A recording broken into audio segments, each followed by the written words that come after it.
Hola, buenas noches, ¿qué tal? Tengo el gusto de tener esta noche en un nuevo De Tú a Tú. Tengo la ilusión de tener un amiguete, ya nos conocemos desde hace años, la verdad.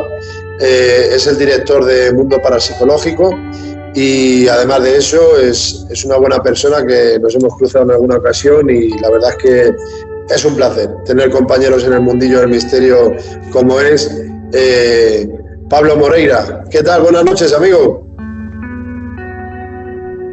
Buenas noches, Daniel, y buenas noches. Gracias por haberme invitado a tus tertulias y aquí estamos, ¿no? Un día más. En este caso, como invitado, ya he visto todas las que has hecho y me parecen bastante interesantes. Pues muchas gracias, la verdad.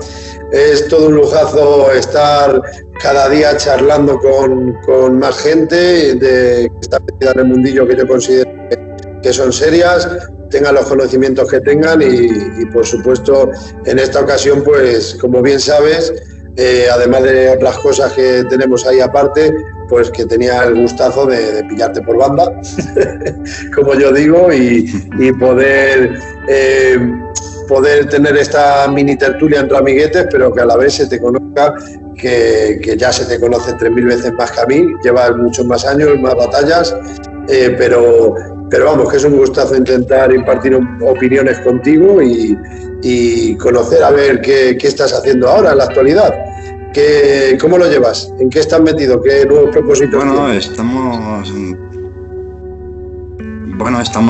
Seguimos trabajando al pie del cañón, ¿no? Con la web, después de casi 20 años, ¿no? de trayectoria.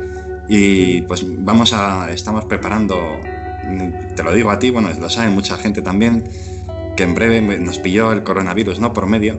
Pero estamos preparando un canal de YouTube en directo con una especie de video podcast para traer invitados y multicámara, es decir, algo bastante laborioso, pero que yo creo que hay que actualizarse, ¿no? Conectar con las nuevas generaciones, porque desgraciadamente la gente cada vez lee menos, ¿no? Entonces, pues tenemos que actualizarnos, ¿no? Los que estamos aquí al pie del cañón en la divulgación después de tantos años. Y en eso estamos principalmente enfocados a ese proyecto. Muy bien, di que sí, renovar al morir, como suele decirse. y la verdad es que te he escuchado en más de una ocasión en el Centinela del Misterio y la verdad es que además de estar en el Centinela con Bustos era, ¿no? ¿Cómo se llamaba este señor? ¿Jorge Bustos o cómo era? Con Carlos Bustos. Carlos Bustos. En su programa El Centinela del Misterio. Correcto, con Carlos Bustos. Un saludo desde aquí a don Carlos. Pues nada, era que además de que sé que siempre estás metidillo, que estás en programas de radio, pues sobre todo hacer un buen balance de Mundo Parapsicológico, que es de la forma que nos conocimos. Yo te conocía de esa forma, pero luego pues tuvimos el gusto, creo que por las dos partes, de que nos hemos conocido en alguna que otra alerta OVNI, creada por Misterios Dagian o no creada por Misterios Dagian, pero siendo los dos madrileños, nos hemos cruzado siempre que si la Tazar, en la Jarosa, y charlando un poquillo de nuestras vivencias y locuras. y ya te digo, y acuérdate en la Cueva de la Luna, que estuvimos en el programa de Ciudadano Cake, y estuviste tú de intermediario y te dije, si será Kakemi no esa muy buena persona, no te lo discuto, pero vente tú para la cueva y estate ahí con nosotros que quería que nos viésemos un poquillo. Y fue muy amena la noche, creo yo, ¿no? ¿Perdón? Que creo que fue amena la noche, creo yo, digo. Bueno, fue una experiencia más, una grabación de televisión, pues como muchas, o sea, todas las grabaciones de televisión no se pueden considerar ni experimentaciones ni investigaciones, simplemente pues intentar transmitir al público una especie de lo que nosotros vivimos, ¿no? Una especie de aproximación a lo que vivimos pues muchas noches al año sin cámaras. Di que sí. La verdad es que hablando siempre con amigos en común que tenemos, como es Alejandro Sarabia, hace una semanilla estuve hablando telefónicamente con Jenny, acuérdate de Jenny, que nos cruzamos en el simposio de la SEIP en Alicante, y la verdad es que me asombré porque, jolín, todos los que somos de Madrid o han venido de invitados a Madrid, que estuvo contigo Jenny, por cierto, un beso desde aquí, siempre sale el tema de la Marina, el sanatorio en Los Molinos, sanatorio de la Marina. ¿Qué nos puedes contar de ahí? Sí, ¿Qué tú recuerdes? Has estado unas pues cuantas mira, ahí, yo creo. Están bastantes, hombre. Yo he estado bastantes semanas allí en el Sanatorio de la Marina y la verdad es que me ha encantado ese lugar. Para mí ha sido un lugar donde he vivido todas las experiencias que he podido constatar como paranormales y además son en uno de los capítulos que recientemente me has pedido tú en el libro, es en ese lugar. ¿Vale? Y yo creo que para mí es un sitio que me ha dejado marcado y ha dejado marcado a mucha gente, ¿no?, de la zona de Madrid en cuanto a fenomenología paranormal se refiere. Yo he estado allí pues muchísimos años, te digo, todos los fines de semana, si no todos, uno sí, uno no. Y yo creo que una pena que haya acabado como ha acabado, pero yo creo que también, sin ser egoístas, es uno de los ciclos vitales, ¿no?, de un sitio abandonado. Es decir, se abandona, se destroza y finalmente se derruye. No podemos ser egoístas tampoco en ese sentido. Sí, y a ver, mi opinión personal es de que puedes ser egoísta o no puedes ser egoísta, pero creo que si tú respetas un enclave, todos los que vayamos en un futuro podremos visualizarlo y disfrutar de él igual que hace 20 años, como tú empezaste. Entonces, si entra tanta lacra y tanto vandalismo, por desgracia, a este tipo de enclaves, a mí me da mucho palo, hablando vulgarmente. ¿Por qué motivo, Pablo? Porque tanto tú como yo hemos vivido de estar en enclaves abandonados, sí, pero es que pasa el tiempo y realmente a mí me da una rabia interna que no sé cómo expresarlo, solamente me salen palabras feas, porque ¿qué es lo que ganan reventando esos tabiques o cogiendo aparatajes de quirúrgicos y reventar las ventanas, las puertas, los pomos, robar, etc., etc.? Cuando vamos los que somos apasionados del misterio o amantes del misterio, vamos siempre con rigurosidad, con seriedad, con respeto, con educación, y todo como estaba lo dejamos y nos volvemos a nuestros hogares.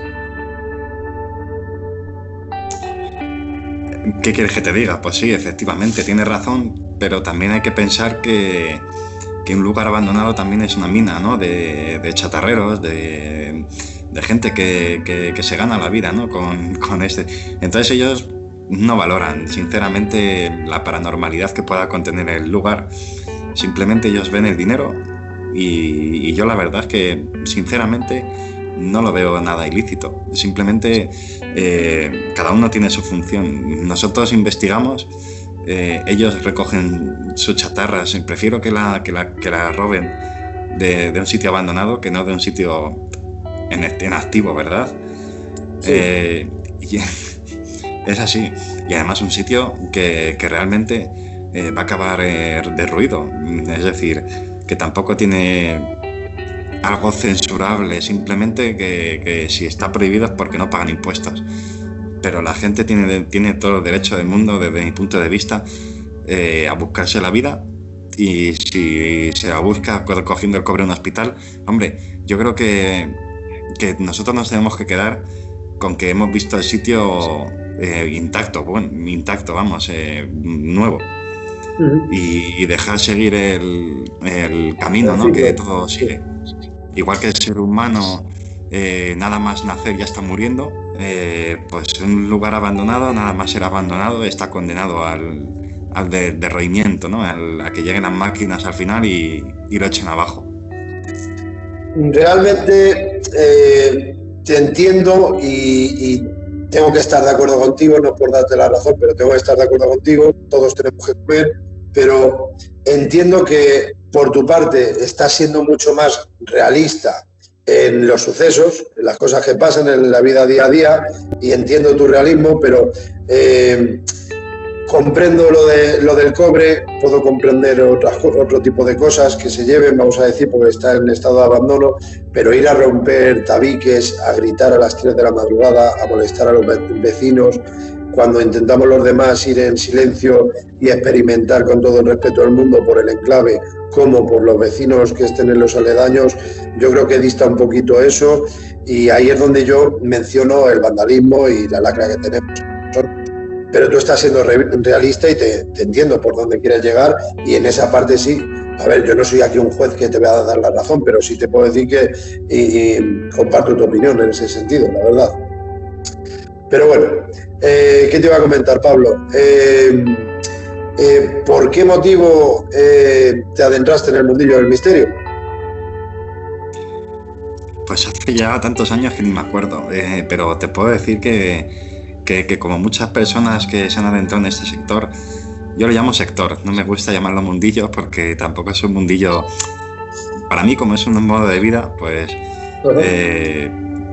modo de vida me refiero de que yo no he tenido otro ocio, o sea, mi ocio ha sido el misterio, yo no sé lo que es salir de discotecas ni de prácticamente hacer botellón, ni nada, es decir, que para mí ha sido toda mi vida, mira, la camiseta, te puedo enseñar.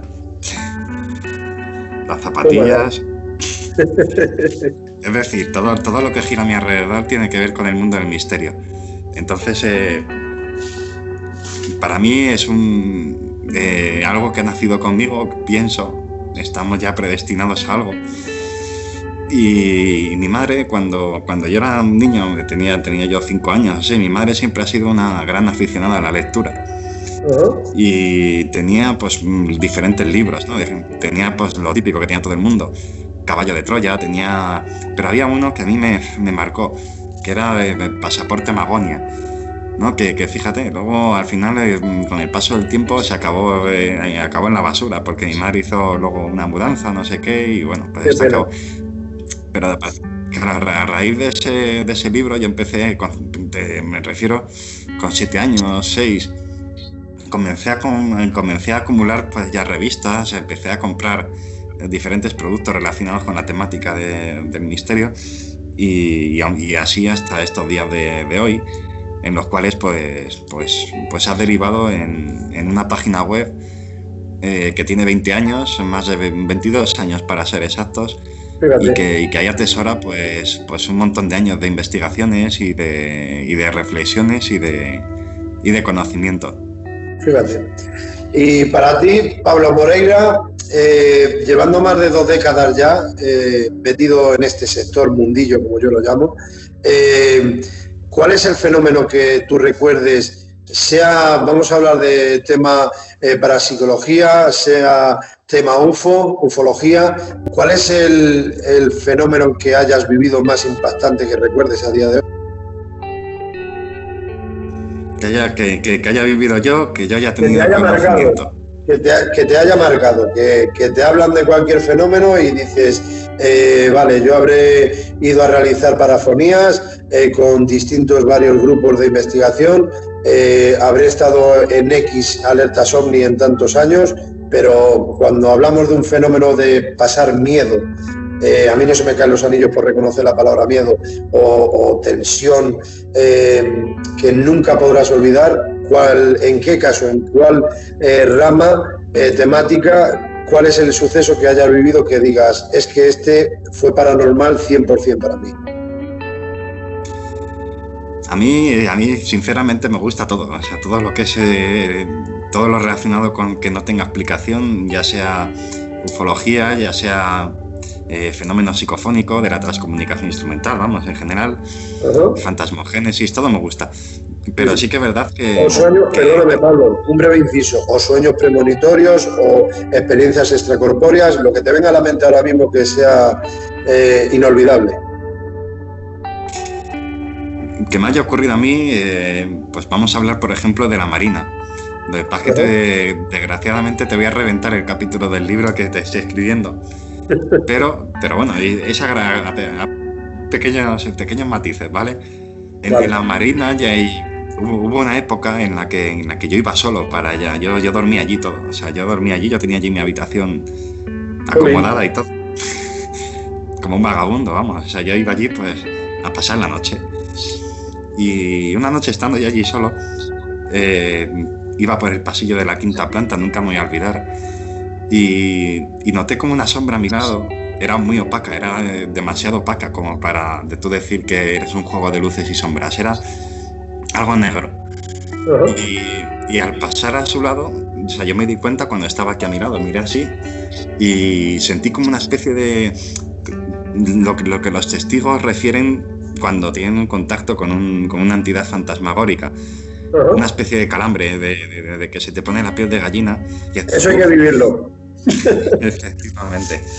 Y no me dio miedo porque yo considero también que si yo he pasado allí tanto tiempo y no me ha pasado nada, tampoco he vivido fenómenos prácticamente nunca allí, pero los que he vivido han sido muy, muy interesantes y muy claros. Considero que si no me han querido hacer daño, nunca me lo van a hacer. Por lo menos en ese enclave. Entonces yo no sentía ningún tipo de miedo. Lo vi más que nada como algo muy curioso y digno de vivir. Fíjate, qué bueno. La verdad es que sí, muy interesante. ¿Has estado de noche solo allí en ese enclave también? Ya que dices que es tu habitación como un vagabundo, no forma de hablar, claro está. Pero además de ir con grupos de investigación, ¿has estado solo en ese enclave? O sea, de día, de tarde, de noche. Sí, he estado he grabado, yo cuando estaba de noche allí, fotografiaba, hacía vídeo, hacía fotografía, me sentaba simplemente a lo mejor en la escalera a escuchar el entorno y pues allí pasaba mis noches de reflexión y de asueto tranquilamente.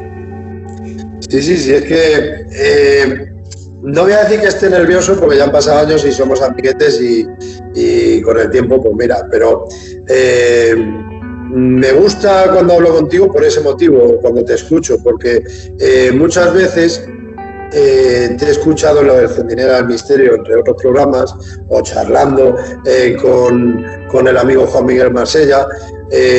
Un saludo desde aquí, que va a estar aquí, no te lo he dicho, pero va a estar aquí, que está invitado ya. Muy majo tu amigo Juan Miguel. Digo tu amigo porque es mucho más amigo tuyo que mío. Sí, y hace muchísimos años. Por eso, por supuesto, un abrazo desde aquí. Y decir que recuerdo ahora mismo, a ver, como esto no está preparado nada, pues voy recordando sobre la charla, mientras que vamos charlando, y me acuerdo en el pueblo de Tobes, al lado del castillo de Riva de Santiuste, el castillo de Manuela, te voy recordando.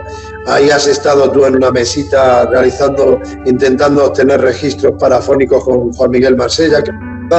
¿Qué tal allí en Tobes? ¿Cómo fue para ti esa experiencia? ¿Estuviste con Lorenzo Fernández Bueno, puede ser? ¿O me equivoco? Efectivamente, fue grabando el programa de Lorenzo que anteriormente él tenía en Telemadrid. Y bueno, le propusieron a Juan Miguel grabar una experiencia de investigación en un pueblo, en un sitio que fuese poco conocido y que estuviese pues cerca, en las cercanías de Madrid. Y Juan Miguel pues conocía Tobes, la localización, y allí que nos plantamos una noche bastante interesante, con mucho frío, eso sí, pero que mereció la pena, ¿no? Ya hoy en día mucha gente me dice, te he visto en la televisión, y yo diciendo, ¿en qué canal? Si hace mucho que no aparezco en televisión. No me acuerdo ya el último programa, me parece que fue en Mi Cámara y Yo, creo. Y pues aún siguen reponiendo ese programa de Lorenzo, y la gente se sigue pensando que es de actualidad, pero la verdad es que fue hace 7 años, 8 o por ahí. Se ha llovido un poquito, la verdad. Y bueno, a ver, otra preguntilla así por encima. Para ti, a la hora de experimentar, hablamos ahora de aparatología, por tu experiencia personal, ya que hablamos de tantos años de experiencias, ¿cuál es el mejor método que puedas aconsejar a quien quiera escuchar y ver este de tú a tú entre amigos? Por tu experiencia personal. Yo también tengo que aclarar una cosa. Sí, a mí me gustaría aclarar una cosa, ¿vale? Antes de hablar, porque yo no me considero un investigador ni un experimentador, Simplemente yo soy un divulgador, ¿vale? Yo a lo largo de mi vida he entrevistado a miles y miles de testigos, ¿vale? He acompañado a investigaciones, a multitud de grupos de investigación y tal, y yo lo único que me considero es un cronista, ¿vale? Pero si hay un método por el cual yo me siento más identificado, más que yo vea que puede ser bastante interesante y que además ha caído en el olvido totalmente, ¿no? Desde que se habla muy poco de él, y para mí es un método bastante interesante y que da buenos resultados. Es el método del transradio, ¿vale? Utilizar una onda entre dos emisoras para que te transmita una supuesta voz, un mensaje en directo, en viva voz, no grabado, sino en directo. Te sale directamente de la radio. Ese método yo lo he hecho bastante con Juan Miguel, con Marsella, ¿no? Con más conocido como Marsella. Sí. Por ejemplo, en diferentes lugares, que me acuerdo, por ejemplo, uno en el Jardín del Capricho, cuando aún no estaba abierto al público, que nos autorizaron, ¿no?, a hacer allí una investigación. Estamos hablando, perdona, un breve inciso para ponerse en situación a la gente un poco. Estamos hablando, creo recordar, de la avenida de Logroño, Barajas, ¿no? Efectivamente, en lo que es donde está el búnker y demás. Eso es. Y estábamos allí, y además me acuerdo porque fue una noche bastante interesante. Pues estoy hablando hace ya 16 años o por ahí. Perdona que no recuerde mucho las fechas, porque mi cabeza para las fechas y para los nombres son un poco... Entonces, pues mira, estábamos allí en lo que se llamaba el molino. Era una especie de molino antiguo. Y había una maqueta del parque, cubierta por una vitrina, evidentemente, para que no hubiese ningún tipo de desperfecto. Y teníamos encima de la mesa, o sea, de la vitrina, una vela, ¿vale? Y empezamos un experimento en el cual Juan Miguel y yo estábamos grabando transradio, ¿vale? Y a su vez haciendo una ouija, ¿vale? Y comenzaron a salir interesantes resultados, pero lo más interesante que ocurrió fue que, bueno, yo soy un poco, a veces un poco patán, ¿vale? Tengo las manos de mantequilla. Entonces, pues tiré la vela sin querer, y toda la cera pues estaba pues esparcida por la vitrina. Y ya una vez hemos acabado el experimento, le digo a Juan Miguel: vamos a limpiar esto antes de que vengan los funcionarios, ¿vale? Y nos echen la bronca, ¿sabes? Porque no vamos a dejar esto tampoco hecho un Cristo. Y estuvimos limpiando y tal. Y lo más curioso es que la cera de la vela traspasó el cristal por abajo y se manchó por debajo. No pudimos limpiarlo, pero quedó ahí como algo súper curioso y que físicamente no tiene mucha lógica. Qué bueno. Es que son sucesos que no le das explicación, pero todo tiene un porqué, lógicamente, pero es que esa es la finalidad de lo paranormal, de lo misterioso, por llamarlo de una manera, que hay cosas que te descolocan. Me has hecho recordar lo de la vela, ya lo he comentado en alguna ocasión en esta vida, de estar en el sanatorio de Agramonte, en Zaragoza, y que una posible parafonía, yo siempre incluyo la palabra posible, ¿vale? Porque creo que todos, no hay nadie que tenga el don de la verdad, pero esa posible parafonía, decía Gonzalo, enciende la vela, no tiene que ver nada con la pregunta que hacemos nosotros, nos ignora esa posible entidad y dice: Gonzalo, enciende la vela. Y por resumirlo muy brevemente, pues entre medias había un montículo de velas, y ahí al final Gonzalo remueve un poquito, escarba, y había en todo el medio abajo una vela nuevecita con plástico, nueva. ¿Y qué hacíamos? Pues Gonzalo enciende la vela. Para mí el fenómeno es inteligente, para mí. Pero vamos. Sí, efectivamente, aunque en pocas ocasiones sí que demuestra una interactuación directa, ¿no?, con el experimentador, y yo solo por eso me anima a continuar otros 20 años buscando quizás respuestas. Eso es. La verdad que sí. ¿Alguna vez ha vivido algún tipo de parálisis del sueño? Te voy cambiando temáticas, la carafata. No te preocupes. ¿Recuerdas alguna? Lo único que tengo... ¿Recuerdas algún tipo de parálisis, quiero decir? Yo es que no, la verdad es que lo único que tengo son pesadillas lúcidas. Pero bueno, siempre aviso a la gente que duerme conmigo de que puede pasar y que me despierte. Porque puede ser peligroso. Pero por lo general no tengo ningún tipo de perturbación del sueño, gracias a Dios. Me consta que la gente que lo sufre lo pasa mal. Pero bueno, para mí, desde mi punto de vista, la parálisis del sueño no tiene demasiado de paranormal. Tiene bastante literatura científica escrita sobre ello y bueno, me parece que la gente que lo sufre debe de pasarlo mal y que si alguien lo sufre, pues que se ponga en contacto con el especialista lo antes posible. Estando, Pablo, en alguna ocasión en estado onírico, ¿recuerdas algún tipo de sueño premonitorio que haya sucedido a posteriori?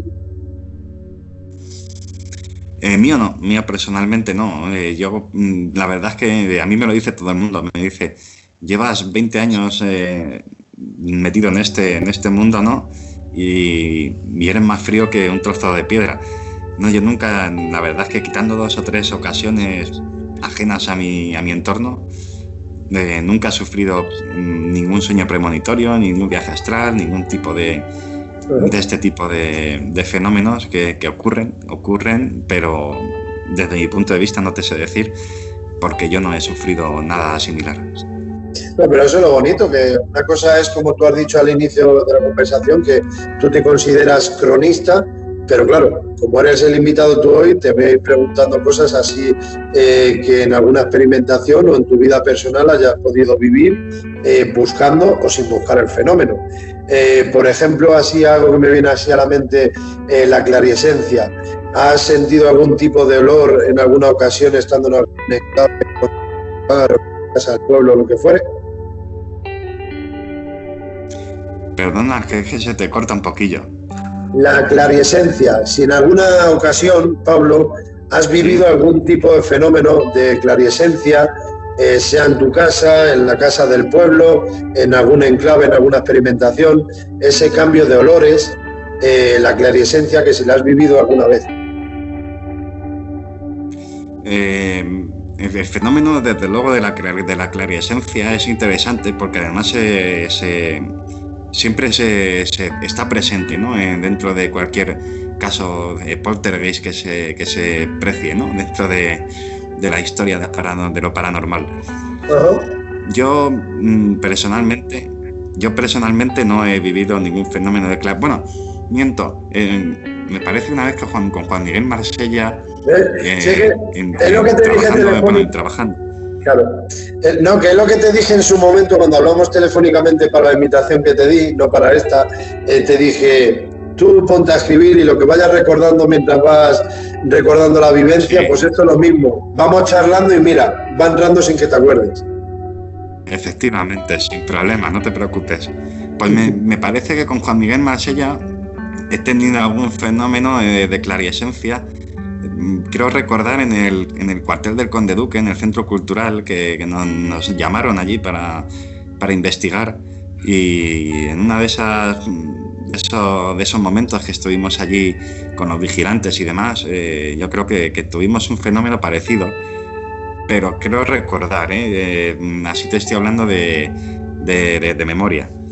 Sí que recuerdo en el Conde Duque, por ejemplo, un fenómeno que nos ocurrió a Juan y a mí estando solos en los sótanos, donde se encuentra al lado del archivo y demás. De repente es como que algo te absorbe la energía y parece que te han dado un palizón. Uh-huh. O sea, que te tienes que quedar, que te tienes que sentar en un sillón porque si no te caes. Sí. Me pareció también ese fenómeno de absorción de energía, me pareció súper curioso, y es algo que ocurre muchísimo dentro de los casos también de fenomenología poltergeist. Ocurre bastante, no solo en aparatos, que ocurre con mayor frecuencia en las baterías, sino que también ocurre con la gente que está en el entorno pero en menos medida, en menos casos, pero también ocurre. Totalmente de acuerdo. Yo pienso que la absorción de energía en más de una ocasión nos ha pasado, pero individualmente o grupalmente hemos salido muy tocados de algunos enclaves y sí, escuchas en muchas ocasiones, o hemos dicho en algunas ocasiones, absorbe energía de lo que quieras, que tal, pero es que hay otros enclaves que no ha hecho falta mencionarlo. Ha sido con las videocámaras, con el ordenadores, pilas hasta arriba, todo cargado, y sabes que en cuestión de 10 minutos, adiós la videocámara, la primera, adiós la segunda, y se absorben también los sensores de movimiento, detectores de campos electromagnéticos, etc., etc., pero es que luego cuando te vas de ahí dices, jolín, me voy sin ningún aparato en batería, es que hasta los móviles se nos han ido, estamos vendidos, por decirlo de una forma, y es que encima nos vamos agotados. Yo creo que el fenómeno sí absorbe esas energías, no solo los aparatos. Estoy de acuerdo contigo, la verdad. Efectivamente. Sí. Realmente existe la teoría y existe... pues es que prácticamente está claro que el fenómeno, sea lo que sea, primero porque te está absorbiendo el calor ambiente. Eso quiere decir que ya está valiéndose de una energía en el ambiente para manifestarse. Pero si no es suficiente, de alguna forma se las tiene que ingeniar, como podemos ver y como siempre ha ocurrido. Siempre tenemos que tener claro que en los diferentes casuísticas, en los diferentes casos, siempre se repite una casuística, ¿sabes?, similar, que son la bajada de temperatura. La termogénesis te iba a preguntar yo ahora. Efectivamente, la termogénesis, la caída de baterías en muchas ocasiones y en menos ocasiones, pero también la bajada de energía de física de los que están allí conviviendo con el fenómeno. Y es algo que hay que tener en cuenta. Es algo porque en el mundo de la investigación paranormal, lo que a mí siempre me ha extrañado y lo que a mí siempre me ha parecido raro es que no se utilice la estadística para poder comprender. Está claro que no vamos a entender el fenómeno, pero sí vamos a entender lo que sí que vamos a entender y nos va a dar bastantes patrones de por qué se produce un fenómeno en determinados lugares y los fenómenos que dentro ocurren, ¿no? Dentro de una vivienda, por ejemplo. Y nos van a dar pistas. Yo la utilizo muchísimo la estadística para saber, por ejemplo, porque a mí siempre me han recriminado, y la verdad es que es la realidad, hay que tratar al testigo como un mentiroso, ¿vale? Para que no te influya. Y una vez que ese testigo se haya ganado tu confianza, tú ya podrás trabajar sobre él, ¿vale? Porque si no te digo de cada... habré acudido en 20 años igual a 500 domicilios y habrán merecido la pena 10 o 12. El resto son todo... Sí, el resto es humo. Qué bueno. Sí, la verdad es que, a ver, yo en el tema de estadística, como bien sabes, para mí valoro muchísimo a don Santiago Vázquez y a don Pedro Amorós. Un saludo para ellos dos, por supuesto. Pero en el tema de estadística creo que investiga bastante Pedro Amorós, y hasta incluso con las fases lunares. No sé qué es lo que opinas tú, si tiene que ver mucho el estado de la fase lunar a la hora de ir a experimentar. ¿Qué opinas? Realmente la Luna tiene una influencia bastante poderosa, ¿no?, sobre la Tierra. De hecho, se dice que forma parte de la Tierra, que hace millones de años un asteroide chocó y parte de la Tierra se desprendió y creó la Luna. Una teoría bastante interesante. De hecho, la Luna es capaz de moverte la marea del agua, o sea, de los mares, etc. Es capaz también de influir en tu mente, ¿sabes? De los famosos lunáticos. Parecía que era una leyenda urbana, pero cada vez se está demostrando que es la realidad. también cuando hay luna llena muere más gente. Mueren más gente, sobre todo en mayores, ¿no? Que ya les toca morir. No me refiero a que mueren más jóvenes ni nada, sino que se muere más gente estadísticamente. Y en muchas zonas de España pues se refuerzan los servicios funerarios cuando hay luna llena. ¿Qué nos puede influir la luna? Pues tú ya te lo estoy diciendo, pues en muchas variantes. Entonces yo creo que sí, que la luna pues puede influir en el fenómeno perfectamente. Pueden influir las tormentas, como ha nombrado muchas veces Pedro. Pueden influir pues muchas cosas que aunque la estadística no demuestre nada, pero sí que nos puede orientar hacia determinadas vertientes que pueden ayudar, ¿no?, a los investigadores a resolver o por lo menos a aprender más sobre una determinada fenomenología. Basándonos ahora, Pablo, en el tema de la mediunidad, me imagino que en estos años te habrás cruzado con unas cuantas o unos cuantos medium, y no sé si en alguna experimentación has estado con alguno o alguna. ¿Has vivido alguna experiencia que se pueda saber? De que lo que cuente ese medium... He estado con muchos y... lo puedas corroborar tú, por ejemplo. No, yo he acompañado, y bueno, todo el mundo lo sabe, no es algo que sea un secreto. Yo en su día tuve una empresa de líneas 807 de tarot, ¿sabes? Con las cuales yo financiaba, ¿no? O sea, yo financiaba, vamos, se financian las revistas con este tipo de negocios, o se financiaban antes. Entonces, pues yo no atendía el tarot, evidentemente, pero sí que es verdad que a mí me gustaba conocer a la gente que estaba al otro lado de la línea. Entonces, pues conocía casi todas las tarotistas que yo tenía a mi cargo. Conocía todas y todas me echaban las cartas y todas, muchísimas decían que habían muertos y muchísimas decían que... Pero luego la realidad es que nunca me he encontrado con nadie que yo diga, joder, es 100% fiable. No puedo garantizártelo, no puedo decírtelo porque mentiría. O sea, ¿no te convencen? Pregunto. ¿No te convencen? No,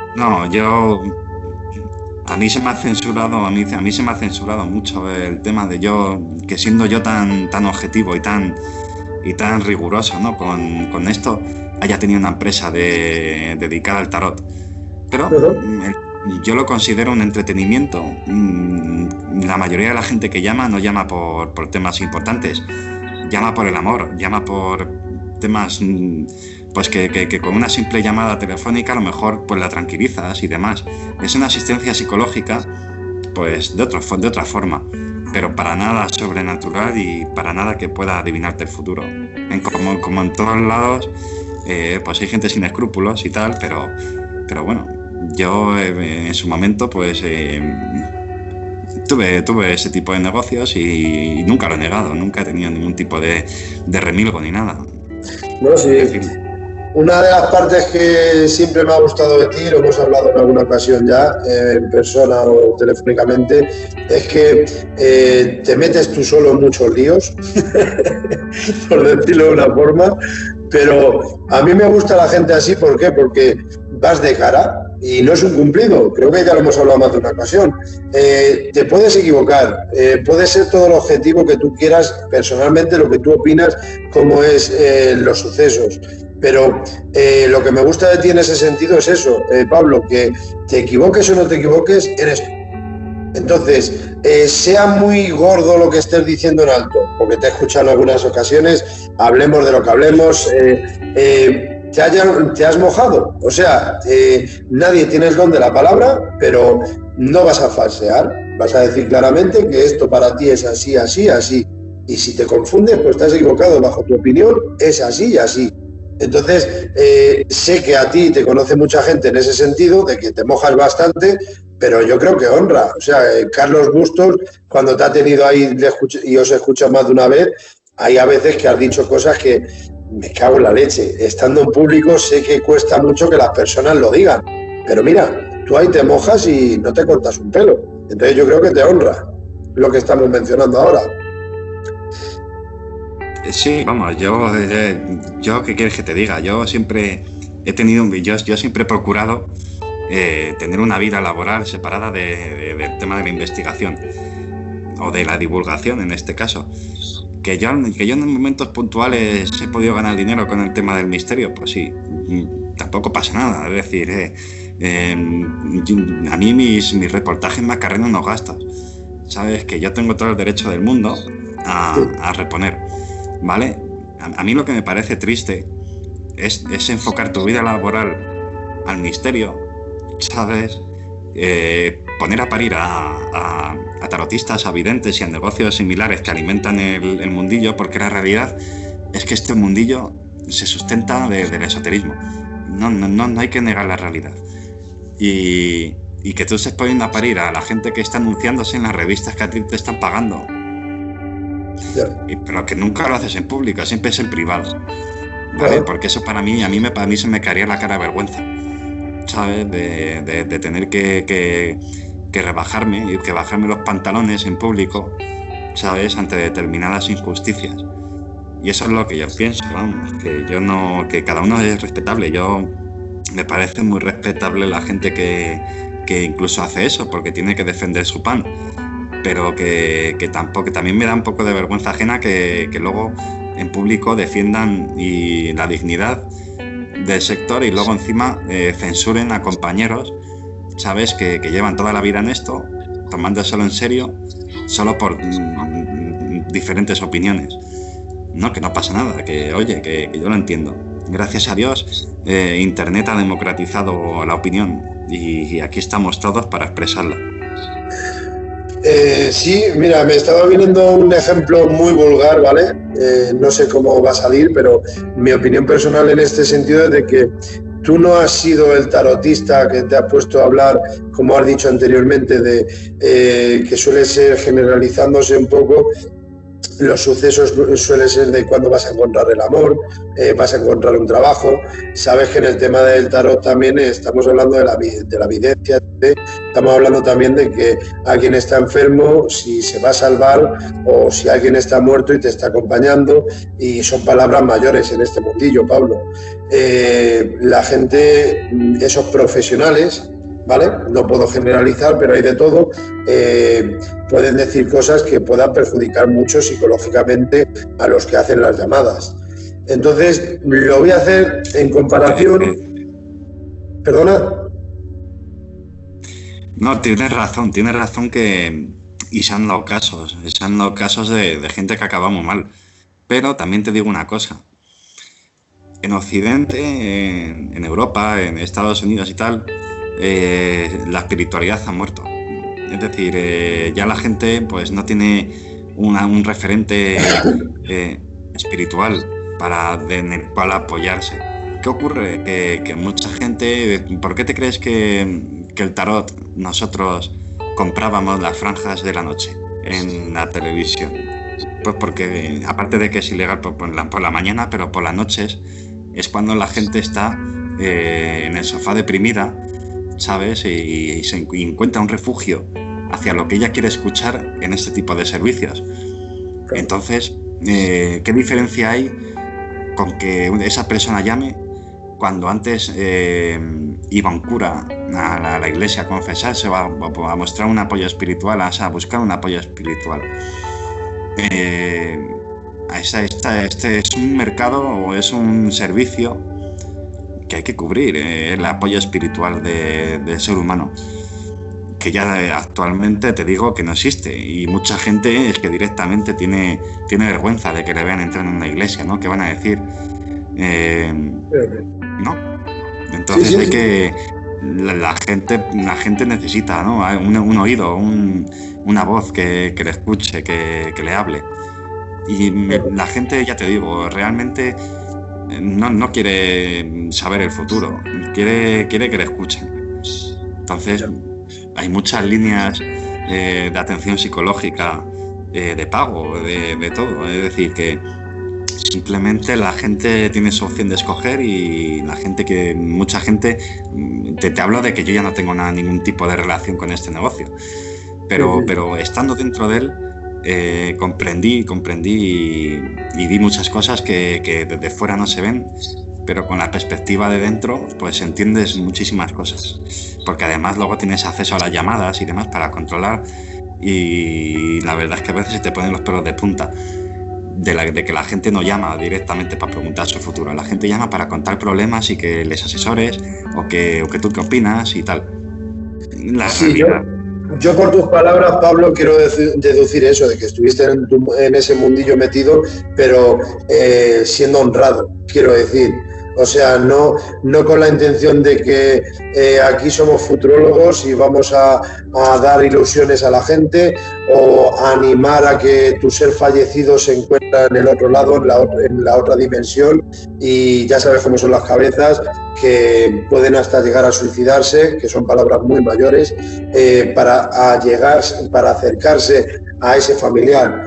Yo, con tus palabras, sinceramente, yo desconocía de que habías trabajado en eso, pero por tus palabras realmente lo que me das a entender es que tu intención es más ayudar a las personas a escucharlas, vamos a decirlo de una forma. Entonces, no es, por decirlo de una manera, tú estabas en ese negocio metido, pero no eras el que daba falsas esperanzas al cliente, al que hacía la llamada. Yo creo que el responsable de dar ilusiones o decir falsedades directamente, no estoy generalizando, pero el que dijese esas falsedades es el que estará delante de la cámara o apoyado al teléfono. Pero si tú no estabas ahí metido, pues te honra, sí, pero de la forma que tú querías estar. No, pero si yo, a ver... No, yo simplemente... Para mí era una especie de... Era un negocio que a mí me sustentaba mi página web y me cubría mis gastos, tanto del día a día como de esta actividad. Es lícito, ¿eh? O sea, que es que... Sí. Lo que pasa es que en este sector no entiendo yo como la gente que vive de ello, ¿sabes? En revistas, en prensa, en tal... no digo... O sea, me refiero que se la agarra con papel de fumar, ¿no? Dentro de... Cuando tú luego abres la revista está todo lleno de negocios de tarot. Es la realidad, ¿no? Porque la gente, el público objetivo está ahí. Entonces, no debemos ser hipócritas. Tenemos que afrontar la realidad como es. Sin medias tintas y sin anestesia. Bueno, ya que estamos hablando de este tema, vamos a mezclarlo con... en estos 22 años, ¿cuál es la sensación que a ti te transmite el misterio?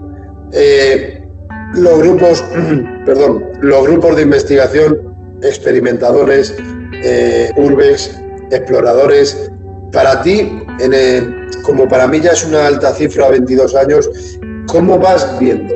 ¿Ha ascendido? ¿Ha descendido? ¿Está en pleno declive? ¿Cómo lo ves en la actualidad? Bueno, yo es que la verdad es que me dedico a la página web, tengo mis amistades dentro del sector, pero no mantengo un seguimiento de todo lo que hay. Si hay algo destacable, pues evidentemente me lo dicen. Oye, mira Pablo, mira no sé qué, mira fulanito, menganito. Entonces pues lo hablamos y tal. Pero también te digo que yo cuando empecé, hace 20 y tantos años, era un núcleo muy reducido de gente, ¿no? O sea, éramos pues 4 gatos. Cuando empezó Internet, pues en una época que nos juntábamos, pues bueno, años, si te estoy hablando que durante 3 o 4 años nos juntábamos en el chat del IRC. Me acuerdo, no sé si te acuerdas o si lo llegaste a utilizar. Ha llovido. No lo he escuchado, pero no lo estoy recordando realmente. Claro, pues nos juntábamos pues los de siempre, o sea, éramos como muchísimo 100 y en el mundillo, o sea que y cuando empezó a entrar Facebook es cuando la gente empezó a formar sus grupetes y tal y que bueno, yo veo bien, pero yo creo que hay tres tipos de personas, o sea, 3 tipos de perfiles dentro de este mundillo. Están los que llevamos toda la vida, que no hemos tenido ningún tipo de ocio ni nada, simplemente nos hemos dedicado a esto, ¿sabes? No por y para. Por y para. Somos como un poco los de la cueva de Platón, ¿no? Que a lo mejor nos sacan de fiesta y nos escandalizamos, ¿sabes? Porque no conocemos otra cosa. Como tú has dicho antes, ahora entonces estamos No, que como tú has dicho antes, que te lo mezclo ahora, botellón. Entonces, estamos los que llevamos toda la vida en esto, que no hemos parado y que por mucho que nos censuren, que por mucho que nos insulten, que por mucho que tal, pues seguimos ahí, porque cuando tú llevas todo, esto es una forma de vida, te da igual lo que te diga el resto, sinceramente. Luego están los que llegan y quieren ser los Iker Jiménez del futuro, y cuando ven que no van a llegar, porque es imposible, porque Iker solo hay uno, igual que Jiménez del Oso solo había uno, etcétera. Cada generación tiene un Iker, y en este caso es Iker, pero la pasada fue del Oso. ¿Quién será el siguiente? No lo sé, espero vivir para verlo. Esa gente al cabo de los 2 años desaparece, no deja rastro, y otra cosa, mariposa. Y luego están pues los que entran y los que hacen ruido una semana, 2, 3, 2 meses y deja de aparecer. Uh-huh. Entonces pues siempre ha sido así, siempre ha sido ese ritmo altibajo, altibajo, altibajo. Pero yo sí que veo bien que haya gente que entre continuamente, porque todo eso tiene que renovarse. Porque gracias a gente con la ilusión del principio, se descubren nuevas historias, nuevos casos que aunque nosotros llevemos toda la vida, no tendríamos acceso a ellos. Entonces pues me parece bastante bien y bastante interesante que entren nuevas personas siempre. Qué bueno. Sí. Yo estoy totalmente de acuerdo. Solo que a lo que me basaba en la pregunta es en todo lo que has mencionado. La verdad es que me ha gustado mucho y opino exactamente igual que tú. Que el que venga para vender la burra, hablando vulgarmente, va a durar 2 años. Pero incluyendo la pregunta que te he hecho anteriormente, para ti, ¿cómo decirlo? Estaba don Fernando Jiménez del Oso, en paz descanse, pero ahora dices que tenemos un Iker. Para mí personalmente tenemos a un don Pedro Amorós y a un don Santiago Vázquez. Pero a lo que yo te quiero llegar con esta pregunta es, ¿cómo decirlo? La formación. Tú en estos 20 y tantos años, tu sensación personal es que no quiero decantarme a qué mundo parapsicológico, tú a lo tuyo, y vas presentando artículos, vivencias, experiencias, investigaciones, todo tu trabajo, que eso tiene mucho trabajo, tu página, por supuesto, y estar día a día, pero a lo que yo te quiero llegar es, cuando digo lo de en pleno declive o en plena ascensión, ¿crees que de esos 100 que erais, si ahora somos 3.000, qué porcentaje ves tú de si se están haciendo, crees tú que se están haciendo las cosas bien y se está la gente formando? Tenemos un profesor como es, porque yo lo considero profesor de la psicobiofísica, a Pedro Amorós y a Santiago Vázquez, como he dicho anteriormente.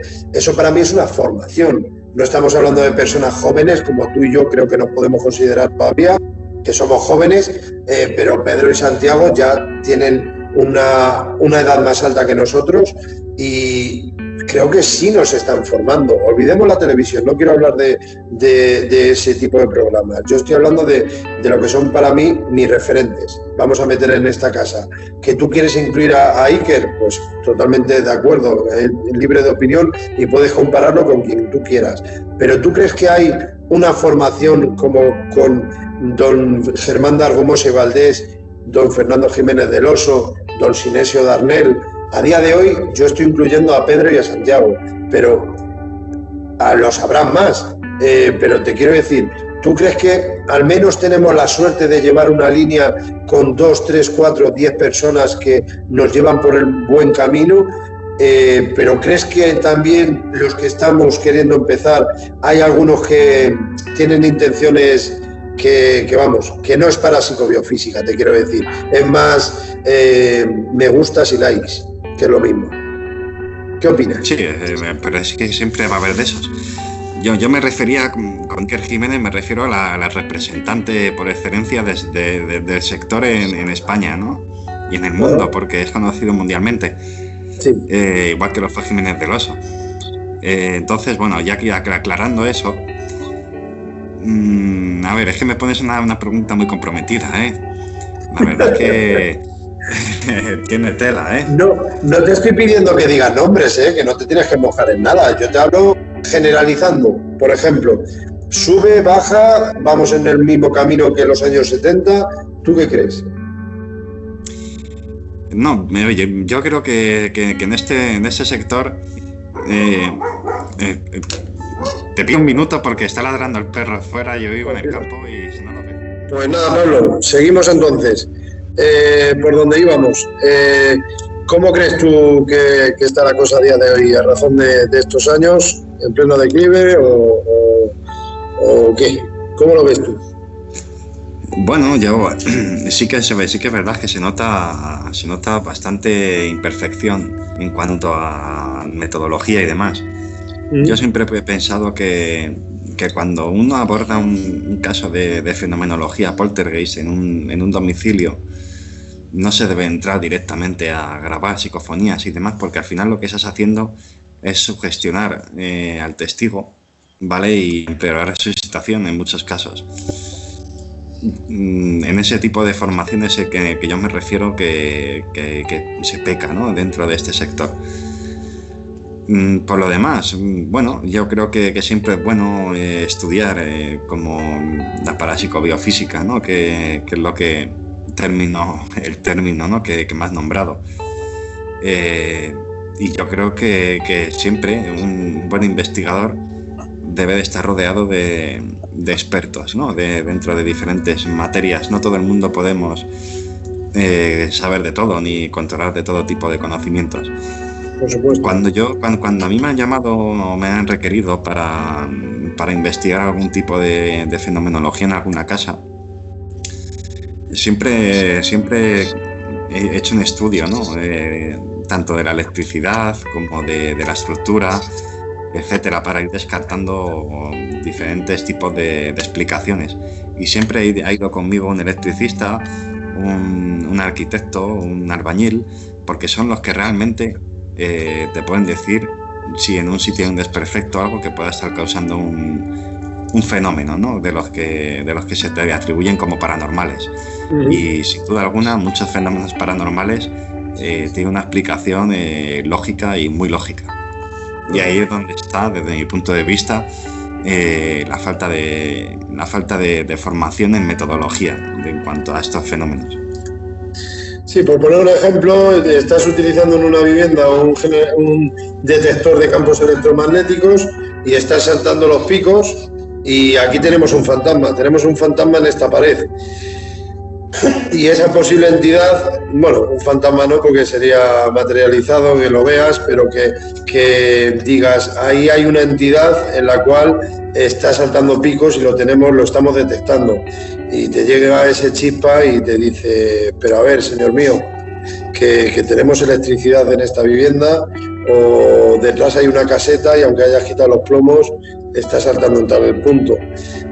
Hay otros casos que no, que saltan los picos realmente, pero cuando ya estás en un enclave abandonado, que estás donde Jesús perdió la chancla, que sabes que no hay electricidad, no hay nada, está totalmente abandonado y hay detectores que están saltando esa posible presencia, ahí ya sí mosquéate un poquito. Pero aún así, tú por los años que llevas, ¿qué opinas? ¿Es muy necesario la aparatología en una investigación? No estoy menospreciándola con la pregunta, sino que por tu experiencia, ¿qué es lo que mejor te llevas cuando te vas a tu casa? ¿Qué es lo que más te ha llamado la atención de una investigación? Bueno, sobre todo intentar, en muchos casos, haber resuelto el caso, pero no en plan paranormal, sino que, bueno, yo, por ejemplo, siempre me gusta poner como ejemplo un caso que yo investigué con Juan Miguel Marsella. Marsella y yo pues hemos estado juntos prácticamente toda la vida. Entonces, sí. Pues... por eso te he dicho que es mucho más amigo tuyo, por supuesto, y porque me consta, jolín, que os he visto más de una vez y siempre estáis juntos, uña y carne. Y es bonito, por supuesto. Sí, claro, bueno, estos más y estos menos, como todo el mundo, pero bueno, el caso está en que hace años me llaman de un piso en Carabanchel donde supuestamente ocurre fenomenología poltergeist. Y bueno, pues, allí fuimos Juan Miguel y yo, y pues hombre, fuimos 2 veces, me acuerdo. O creo que fue una conmigo y yo fui otra, aparte, bueno, no, eso ya no me acuerdo muy bien. El caso está en que cuando yo fui con él, seguro que fue la última vez, porque además la dueña del piso, en cuanto descubrimos la verdad, nos echó patadas de allí. Sí, al final el que producía los fenómenos era el hijo, para incapacitar a la madre psicológicamente o psíquicamente, con el fin de cobrar una herencia. Por eso, siempre que me enfrento a una llamada de este tipo, me gusta analizar el núcleo familiar y las dinámicas, ¿no?, que tienen entre ellos, y posiblemente casos como el caso Vallecas y demás tengan más de natural que de preternatural. Te estás metiendo tú solo ya en el charco. Dale. Bueno, Juan Miguel ha escrito el libro con la hermana de Estefanía, ¿no? Sí. Pero Marianela, ¿no? Marianela Gutiérrez Lázaro, creo recordar. Eso es. Hay que aclarar también que Juan Miguel pues es simplemente una persona que ha dado voz al testimonio. O sea, él ni eso se mete ni se deja de meter en el caso. Me parece muy interesante el apunte que acabas de dar. Me parece muy bien. Claro, porque todo el mundo piensa que Juan Miguel se posiciona, cuando realmente Juan Miguel da una forma al caso, y luego tiene extras, ¿no?, dentro del libro, que sí que pone su opinión, pero siempre ajeno al caso Vallecas. Un breve inciso, Pablo, perdóname, un breve inciso. Y lo que él hizo, metiéndose ahí de lleno, ayudando y apuntando para ese libro, opino que no todos se mojarían. No todos se mojarían para hacerlo. No, para nada. De hecho, hubo antes un candidato para hacerlo, que no voy a decir el nombre porque no procede, que directamente, cuando hubo un problema, a raíz de una entrevista en el diario El Mundo, con los hermanos de Estefanía, que cuando salió la entrevista, bueno, fue un poco de una bomba, ¿no?, dentro del sector, y rechazó el proyecto y se lo ofreció a Juan Miguel. Y Juan Miguel pues aceptó. Juan Miguel, como buena persona que es, acepta siempre causas imposibles, y bueno, él sabe mi opinión, y yo no tengo ningún problema en darla. Yo creo que en el caso Vallecas hay, bueno, no es que creo que haya, es que hay intereses económicos por parte de toda la familia, y al final pues es una guerra entre ellos bastante inmunda, ¿no?, como yo digo. No hay nada que investigar allí, ni hubo. Simplemente con el paso del tiempo pues ha ido degenerando en protagonismos y en egos que no deberían de haber ocurrido, pero que por culpa también de los que han investigado esto durante años, que han alimentado el caso, pues ha generado en todo esto. Es una guerra familiar que se mezcla intereses económicos, herencias y demás. Entonces, una pregunta, ya que ha salido el tema del caso Vallecas, que sabes perfectamente que no hay nada programado aquí, es, venga, cuando podamos, ¿qué tal?, me pegas un toque y si se puede, hablamos. Pero ya que ha salido este tema, te quiero hacer una pregunta de tú a tú. Respetando a toda la familia Gutiérrez Lázaro, por supuesto, tanto a la hermana estando junto con Juan Miguel Marsella haciendo este libro, que es su verdad, que quede claro, que conste, igual que respetando a todos los hermanos, por la otra parte, a la familia en general. Tu opinión personal, ¿qué le pasó a la pobre chica entonces? Si crees que no fue natural, ¿cómo crees que entonces falleció ella, por desgracia? No es que no fuese natural, es que fue natural. Es que desgraciadamente, muere gente de todo tipo de edades, y a la pobre Estefanía pues la tocó a esa edad y en esas circunstancias, ¿no?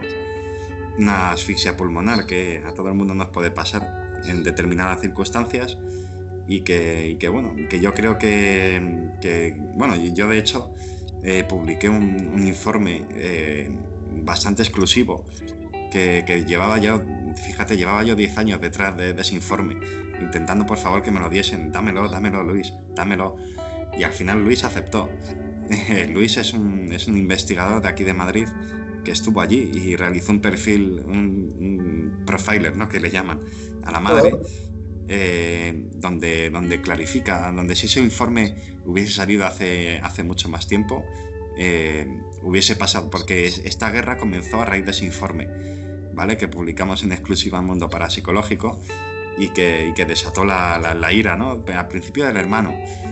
Y luego ya pues se hizo la película del caso Vallecas y demás, y se vio ahí un interés económico que ha sido lo que realmente también ha contribuido a que la familia se dejase de hablar, a muchas cosas que yo ahí no me meto, sinceramente paso, pero para mí personalmente no hay caso. Yo cuando fui a la entrevista que realizó Carlos Bustos a Marianela, a mí fui porque faltaba algún colaborador, me imagino, en la mesa y me lo ofreció y dije, pues vale, pero por voluntad propia, es que ni siquiera, si te das cuenta, en mi web no hemos tratado el caso, pero desde un punto de vista histórico. Nunca nos hemos posicionado ni a favor ni en contra, simplemente lo hemos tratado someramente como parte de la historia de la parapsicología en España, pero que sea parte de la parapsicología en España no quiere decir en absoluto que ese caso sea real, sino que impactó, ¿no?, en la sociedad de primeros de los 90. Es que en este caso estamos hablando del caso Vallecas como si mal comparado o bien comparado con las caras de Belmez de la Moraleda. Es un caso único mundialmente, lo de las teleplastias en Belmez, pues en este caso en España a nivel parapsicólogo, pues la verdad es que el caso Vallecas es muy, muy, muy famoso. Y la pena es esa, que las familias están ahí un poquito con rifirrafes y es una lástima, sinceramente. Ojalá estuviesen unidas y aquí no ha salido el tema para hablar mal ni por una parte de la hermana ni por la parte de los hermanos. Solamente mi pregunta era referencia a que tu opinión personal, porque, jolín, han habido diversos fenómenos en esa vivienda. Ha estado en la televisión y en la radio ¿cómo era? No me sale ahora la palabra. El comisario ¿no? Era el comisario de allí, que explicaron que hubo diversos fenómenos y, jolín, la verdad es que no sé, era tu opinión personal de que si era provocado o mitad y mitad, o qué podría ser en ese caso. Yo no niego que en su momento hubiese habido fenómenos provocados por la histeria colectiva de la casa. Tú ten en cuenta que la madre era una gran instigadora de toda esta historia, ¿no? O sea, olvidémonos de que los protagonistas sean Marianela, olvidémonos de los protagonistas sean los hermanos. Aquí la verdadera protagonista y el meollo de la cuestión está en la madre, ¿vale? Porque psicológicamente la madre no, según a tenor de los informes periciales, era una persona abusiva con sus hijos, y incluso Maximiliano, ¿no?, lo ha contado alguna vez, que ella instigaba a los hijos, ¿no?, les instigaba a vivir los fenómenos entonces, pues cuando tú estás en un ambiente de ese tipo, pues se pueden provocar fenómenos que salen de la mente. ¿Vale? Si nos atenemos a la parapsicología más clásica y científica, todos los fenómenos están ocasionados por la mente humana. Entonces no sería de extrañar que si nos ceñimos a la parapsicología más clásica, lo que el comisario vio, que no lo pongo en duda, fuese provocado por la mente de los habitantes de aquella casa. Sí, es que ahí no te puedo rebatir nada, pero claro, como son tantos fenómenos aleatorios como esa mucosidad que vieron los agentes, como ese marco quemado de la imagen de la protagonista, pues está claro que yo me quiero quedar con un 50-50 en ese sentido. Yo también te digo una cosa, lo que dice, pues yo Fíjate, yo he tenido mis más y mis menos con David Cuevas, que es el que entrevistó para El Mundo a los hermanos. De hecho, esa entrevista a mí me la ofrecieron primero los hermanos y yo la verdad es que pasé del tema, porque yo no quería meterme en líos familiares y además, y el caso Vallecas, quitando la historia así del asunto, no me interesaba ni lo más mínimo. Pero al final fue David Cuevas el que dio el paso y lo publicó. Y muy buena entrevista, a mí me pareció un buen trabajo, ya se lo he dicho a él. Pero a mí lo que dice el hermano, esto de que él tiró la piedra por el balcón para asustar al policía, por orden de su madre, me parece una payasada, pero tremenda.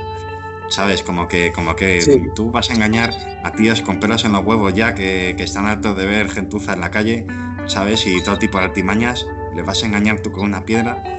Eso, vale, que yo entiendo que David... Pueden ir sugestionados, pueden ir como tú quieras, lo que fuere, pero asustar, engañar a un agente policial con ese ejemplo que estás dando, estoy de acuerdo contigo. Claro, están acostumbrados a todo tipo de situaciones y que un niño de 8 años en la época que tendría les engañe de esa forma tan burda, pues me parece pues que se ha sacado la excusa de la manga ahora mismo para subirse al carro. Yo no estoy juzgando a David porque David es el mensajero, al mensajero no hay que matarle. David solo se hace eco de una opinión. Igual que Juan Miguel Marsella está haciendo eco del testimonio de Marianela, pero no es que él se esté mojando en el caso. Efectivamente. Entonces, pues yo respeto a Maximiliano, respeto a Ricardo, a Marianela, pues a todos, a toda la familia. Pero yo pienso que no hay que darle... mira, David Cueva me está corrigiendo, tenía 16 años el hermano, pues un chaval de 16 años, ¿cómo va a engañar a la policía? Eso, pues eso, objetivamente viéndolo, no tiene ningún tipo de sentido. Claro, estoy totalmente de acuerdo en eso. Por eso me quedo con el 50-50 y me está gustando porque estamos hablando de una manera que, con todo el respeto del mundo, a ambas partes, a la familia, y en paz descanse esa pobre cría. Por supuesto. Bueno, para intentar cambiar un poquito de tema, mira, te voy a hacer una pregunta que me ha dado por tener aquí anotada, que se la hice a don Pedro Amorós en una entrevista que le hicimos hace un mes ya o unas semanas, y como me gusta la pregunta es un poquito larga, pero a todos los invitados me parece a mí que se la voy a realizar. Así que escucha atentamente, por favor. Perdón. Habrás obtenido, o sea, aunque tú seas cronista y no investigador, pero entiende la pregunta, a razón de lo que quiero decir con esto, ¿qué es lo que sientes tú, ¿vale? Atento. Habrás obtenido palabras, nombres, frases claras, mensajes, voces en directo, y lo mismo hasta has visto una posible entidad. Pero de todo lo anteriormente mencionado, para ti, ¿hasta dónde crees que podemos llegar como máximo con esas entidades? ¿Hay hasta cierto punto que les permitan el poder concedernos una interactuación con el fenómeno? ¿Algún día sabremos cómo es el otro lado? Mientras estemos en esta vida terrenal, quiero decir. ¿Tú qué crees? Bueno, vamos a ver, yo creo que las pistas nos las van dando a los ojos que los quieren ver, ¿no? Yo soy una persona que ya te digo, yo llevo 20 años en este tipo de historias y habré sido testigo de 2 veces escasas o 3 de algo que yo pueda decir, hostias, esto es algo que no me encaja, ¿sabes? Que puede ser que tenga una explicación más profunda, ¿no? Dentro de lo que pasó. Pero yo creo que sí, que puede ser que estén dando señales de vez en cuando, algún tipo de... Hay gente que dice que nosotros los seres humanos no tenemos derecho a acceder a su mundo ni a conocerlo. Pero, oye, de repente hay veces que te encuentras con algún fenómeno o con algún testimonio que dices, ¡puf! Es que es muy difícil de explicar, a lo mejor es que es una señal y sí que tenemos permitido ese sutil contacto, ¿no? con otra realidad. Sí. Yo creo que sí, estadísticamente son millones de testimonios, no digo que todos, evidentemente no todos son verdad, pero si ya solo nos decimos que a lo mejor un 5% pueden tener un viso de realidad, ya merece la pena tirar del hilo para intentar buscar una respuesta. Mira, Pablo, por poner un ejemplo, a razón de lo que hablas, con este proyecto nuevo que tengo y tan ilusionante para mí, estoy teniendo casos en los cuales compañeros míos de trabajo, amistades mías de toda la vida, pero que no hayan experimentado en toda su vida, me cuentan algún caso, alguna vivencia, alguna experiencia, y en ese relato, cuando lo veo, lo leo, digo, jolín, si es que es lo mismo que una investigadora en Barcelona o que un amigo en Sevilla o amiga, y son muy parejos los casos, los sucesos. Entonces, dentro de esos sucesos, lo que yo quiero con esta pregunta es intentar profundizar contigo. ¿Tú qué es lo que sientes? Además de que hayan diversos fenómenos vividos, sean otras dimensiones, otros mundos paralelos, sea como fuere, ¿tú qué crees que hay después de esas voces que escuchamos o esa sombra que tú pudiste ver en el Sanatorio de la Marina, de Los Molinos? ¿Tú qué es lo que crees internamente? Cuando has estado en esos enclaves solo o acompañado, pero lo que es tranquilo, meditando, mi pregunta es esa, profundizando, ¿de dónde crees que provienen esas sombras, esas entidades, esas voces en directo? Planos, dimensiones, ¿cómo, cuándo y por qué? Por decirlo de una forma basiquísima. Pues bueno, yo te voy a decir una cosa. A mí siempre me ha gustado leer libros como Más allá de la, o sea, Vida más allá de la vida, etcétera, que siempre nos dan un hilo de esperanza, ¿no? Perdona, para quien esté, perdóname que te corte, no me gusta cortar, pero creo que es importante el apunte, para mí por lo menos. A mí es que me gusta esto, que si yo viese este vídeo algún día o lo leyese en algún artículo de Mundo Parapsicológico, a mí me gustaría, si estoy aprendiendo, me gustaría formarme. Cuando dices vida después de la vida, ¿de qué estás hablando? ¿De Raymond Moody? Sí, efectivamente. Es uno de mis libros de cabecera dentro de... Pero bueno, pero simplemente a mí me gusta mucho la literatura que englobe muchísimos testimonios, ¿no? Porque después de todos los testimonios que tú lees, no te ciñes solo a lo que dice el investigador o el escritor o el divulgador. Te ciñes a diferentes puntos de vista, diferentes perspectivas que hacen que tú te crees una opinión y una perspectiva propia.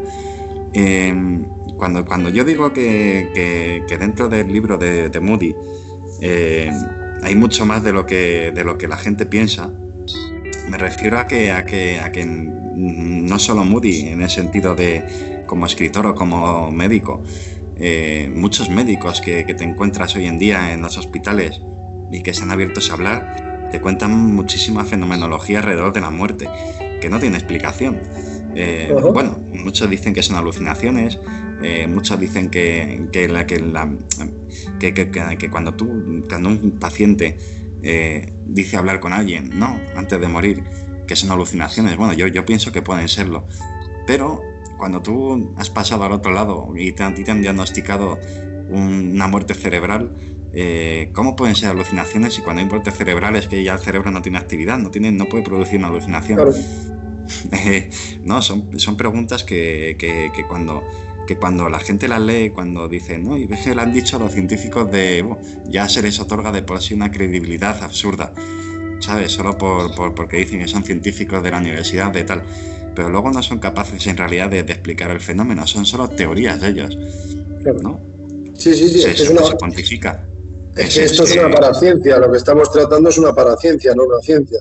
Efectivamente, y por desgracia se tiende a pontificar lo que dice la ciencia oficial muchas veces con respecto a estos fenómenos, y se tiende a crucificar, ¿no?, al testigo que es información, pero coincide, ¿no?, con otros cientos de testimonios que muchas veces nos damos por perdidos y solo porque en teoría se desmitifica un fenómeno sin razón. Es que fíjate si hay casos que cuando obtienes esos posibles registros podrían ser entidades, podrían ser de otras dimensiones, otros mundos paralelos, como he dicho anteriormente, pero es que se ha llegado a decir incluso, a ver qué opinas tú, se ha llegado a decir que incluso estando la gente haciendo un viaje astral, que ha llegado hasta allí a ese enclave, y esas voces que registramos los humildes experimentadores, que pueden ser hasta de personas vivas haciendo un viaje astral. ¿Qué opinas? Es que es un campo tan abierto, es un abanico tan grande que te vuelves loco. Bueno, me suena una teoría poco rara, ¿no? Pero bueno, como yo tampoco... Yo te la menciono, solo te la menciono, no doy mi opinión. Sí. Efectivamente, hay gente que tiene una vivencia muy extrañas, más extrañas de lo que ya de por sí son una experiencia paranormal. Pero también te digo que yo, por ejemplo, te saco también un testimonio de Paco Azorín, investigador en Ouija, que buen amigo mío y que desde aquí le mando un saludo. Igualmente, le vimos en Alicante, en Alfaz del Pi, en febrero de este año. Eso es. Un abrazo. Y una de las teorías que él tiene sobre el tema de... Bueno, no teoría, sino un testimonio que él recoge, que él vivió. Fíjate, te estoy hablando de que yo lo leí hace ya, pues, casi... Porque cuando yo abrí la página Mundo Parapsicológico hace más de 20 años, solo había 3. Estaba lo inexplicado.com, que también ha desaparecido por desgracia. Estaba la de la SEIP, ¿sabes? Que se mantiene en pie hoy. Y una pequeña revista de Joaquín Abenza que se llamaba Estigia. Fíjate que ha llovido muchísimo ya, ¿ves? Presentador del Último Peldaño en Murcia, Radio Regional de Murcia. Un abrazo igualmente a Joaquín. O sea que al final en internet empezamos 4. Y resulta que en la página web de la SEIP, en un artículo que existía en esa época, no sé si seguirá ahora, porque Pedro hizo una migración y algunos artículos se mantienen, otros no. Pues entonces un caso que Azorín estaba haciendo una tabla Ouija, quiero recordar, y se comunicó con una persona que decía que estaba en un cine, ¿sabes? Como que se había quedado dormido y su mente estaba comunicándose con la tabla Ouija, ¿no? Pues es más o menos lo que me dices, ¿no? Puede ser, la mente es un poco extraña a veces, pero no te sé decir porque tampoco he tenido muchos testimonios al respecto. Qué bueno. Y a ver, ¿qué te iba a preguntar? Me he quedado bloqueado ahora mismo. Vaya presentador. Dicen que presentador de programa. Esto no es programa ni es nada. Esto es una charla entre amiguetes, pero que la tenía, pero se me ha escapado. ¿Qué opinas sobre el simposio de este año de la SEIP? ¿Cuál es tu opinión personal sobre la ouijafonía? Bueno, yo lo que yo he practicado muchas veces con Juan Miguel, precisamente, bueno, yo conocía la ouijafonía desde mucho antes ya. Por favor, explica qué es primeramente, explica qué es lo que es. Bueno, es un experimento por el cual se dice que la tabla Ouija potencia, ¿no? De alguna forma incentiva a las voces a manifestarse de la grabadora, ¿no? Que dejan mensajes, que dejan mensajes con una incidencia más, o sea, que se repite mucho más que si fuese una experimentación normal. Bueno, yo creo que puede tener sentido, ¿no? Tú ten en cuenta que cuando estás haciendo una ouija estás abriendo diferentes energías, ¿no? Se nota además, quien haya hecho la ouija lo va a entender, o sea, entiende lo que yo digo. Pueden decirme que estoy equivocado, pero bueno, yo la he hecho muchísimas veces, te puedo decir que más de 1 millar, y no es tan peligrosa como dicen, pero tampoco es tan inocua como dicen también. Porque a mí me hace mucha gracia la gente, los escépticos de salón, porque también mucha gente dice, no, es que esos investigadores de salón, no sé qué.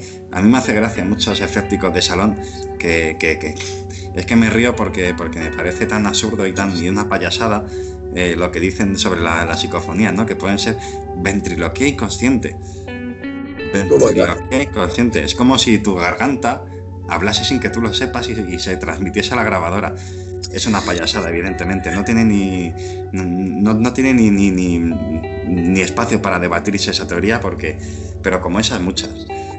Entonces, toda opinión es respetable, pero se deduce claramente que ya la intención es menospreciar a... Te entiendo por lo que quieres decir. Es respetable, evidentemente, pero siempre hay que, ya que ellos intentan sentar una cátedra, ya que ellos intentan poner la ciencia por delante, ¿no? Siempre en todas sus afirmaciones, también, nosotros ya que intentamos, por lo menos yo y muchos compañeros, intentamos aportar un poquito de objetividad al tema, pues también nos gusta que ya que ellos aportan también sus opiniones, pues que es como si yo digo, pues que directamente, sin aportar ningún tipo de prueba, que las ouijas son los muertos, o sea, que las psicofonías son producto de los muertos. No tiene ningún sentido, porque no sabemos nada. Pues el caso está en que la ouijafonía, yo la he practicado alguna vez con Juan Miguel, y con lo que te estaba contando antes del Parque El Capricho y demás. Y he conocido a compañeros, por ejemplo a Javier Blanco, etcétera, que es un investigador de aquí de Madrid, pues que también lo ha practicado con bastante buenos resultados. Una pena que no se practique más, porque la ouija, tenemos que recordar también que la tabla ouija tiene su leyenda negra a raíz de la película El Exorcista. Antes era simplemente un método de contacto más, entre comillas, como la mesa parlante, cualquier otro tipo de metodología espírita, sin ningún tipo de leyenda negra ni nada, simplemente pues cine que la ha prostituido. Fíjate, qué bueno. Yo pienso que las ouijafonías, creo y quiero creer en ella, pero mi única condición, lo cojo con pajaritos, yo la pediría en caso de hacerla en silencio absoluto. O sea, igual que intentar obtener registros parafónicos en un enclave, a la hora de hacer la ouijafonía sabes que hay gente que se emociona y empiezan a susurrar o esto se mueve. Se debería de hacer entre personas que estén muy bien formadas, que tengan mucha experiencia, quiero decir, veteranas, y que sepan que hay que realizar un silencio, sonido ambiente total para poder obtener esos posibles registros. Efectivamente, tampoco es lo que te digo, no hace falta tampoco una experiencia, sino que con tener la mente fría vale perfectamente para formar parte de un experimento con la ouija, vamos, con las psicofonías o con cualquier tipo de experimento, vamos.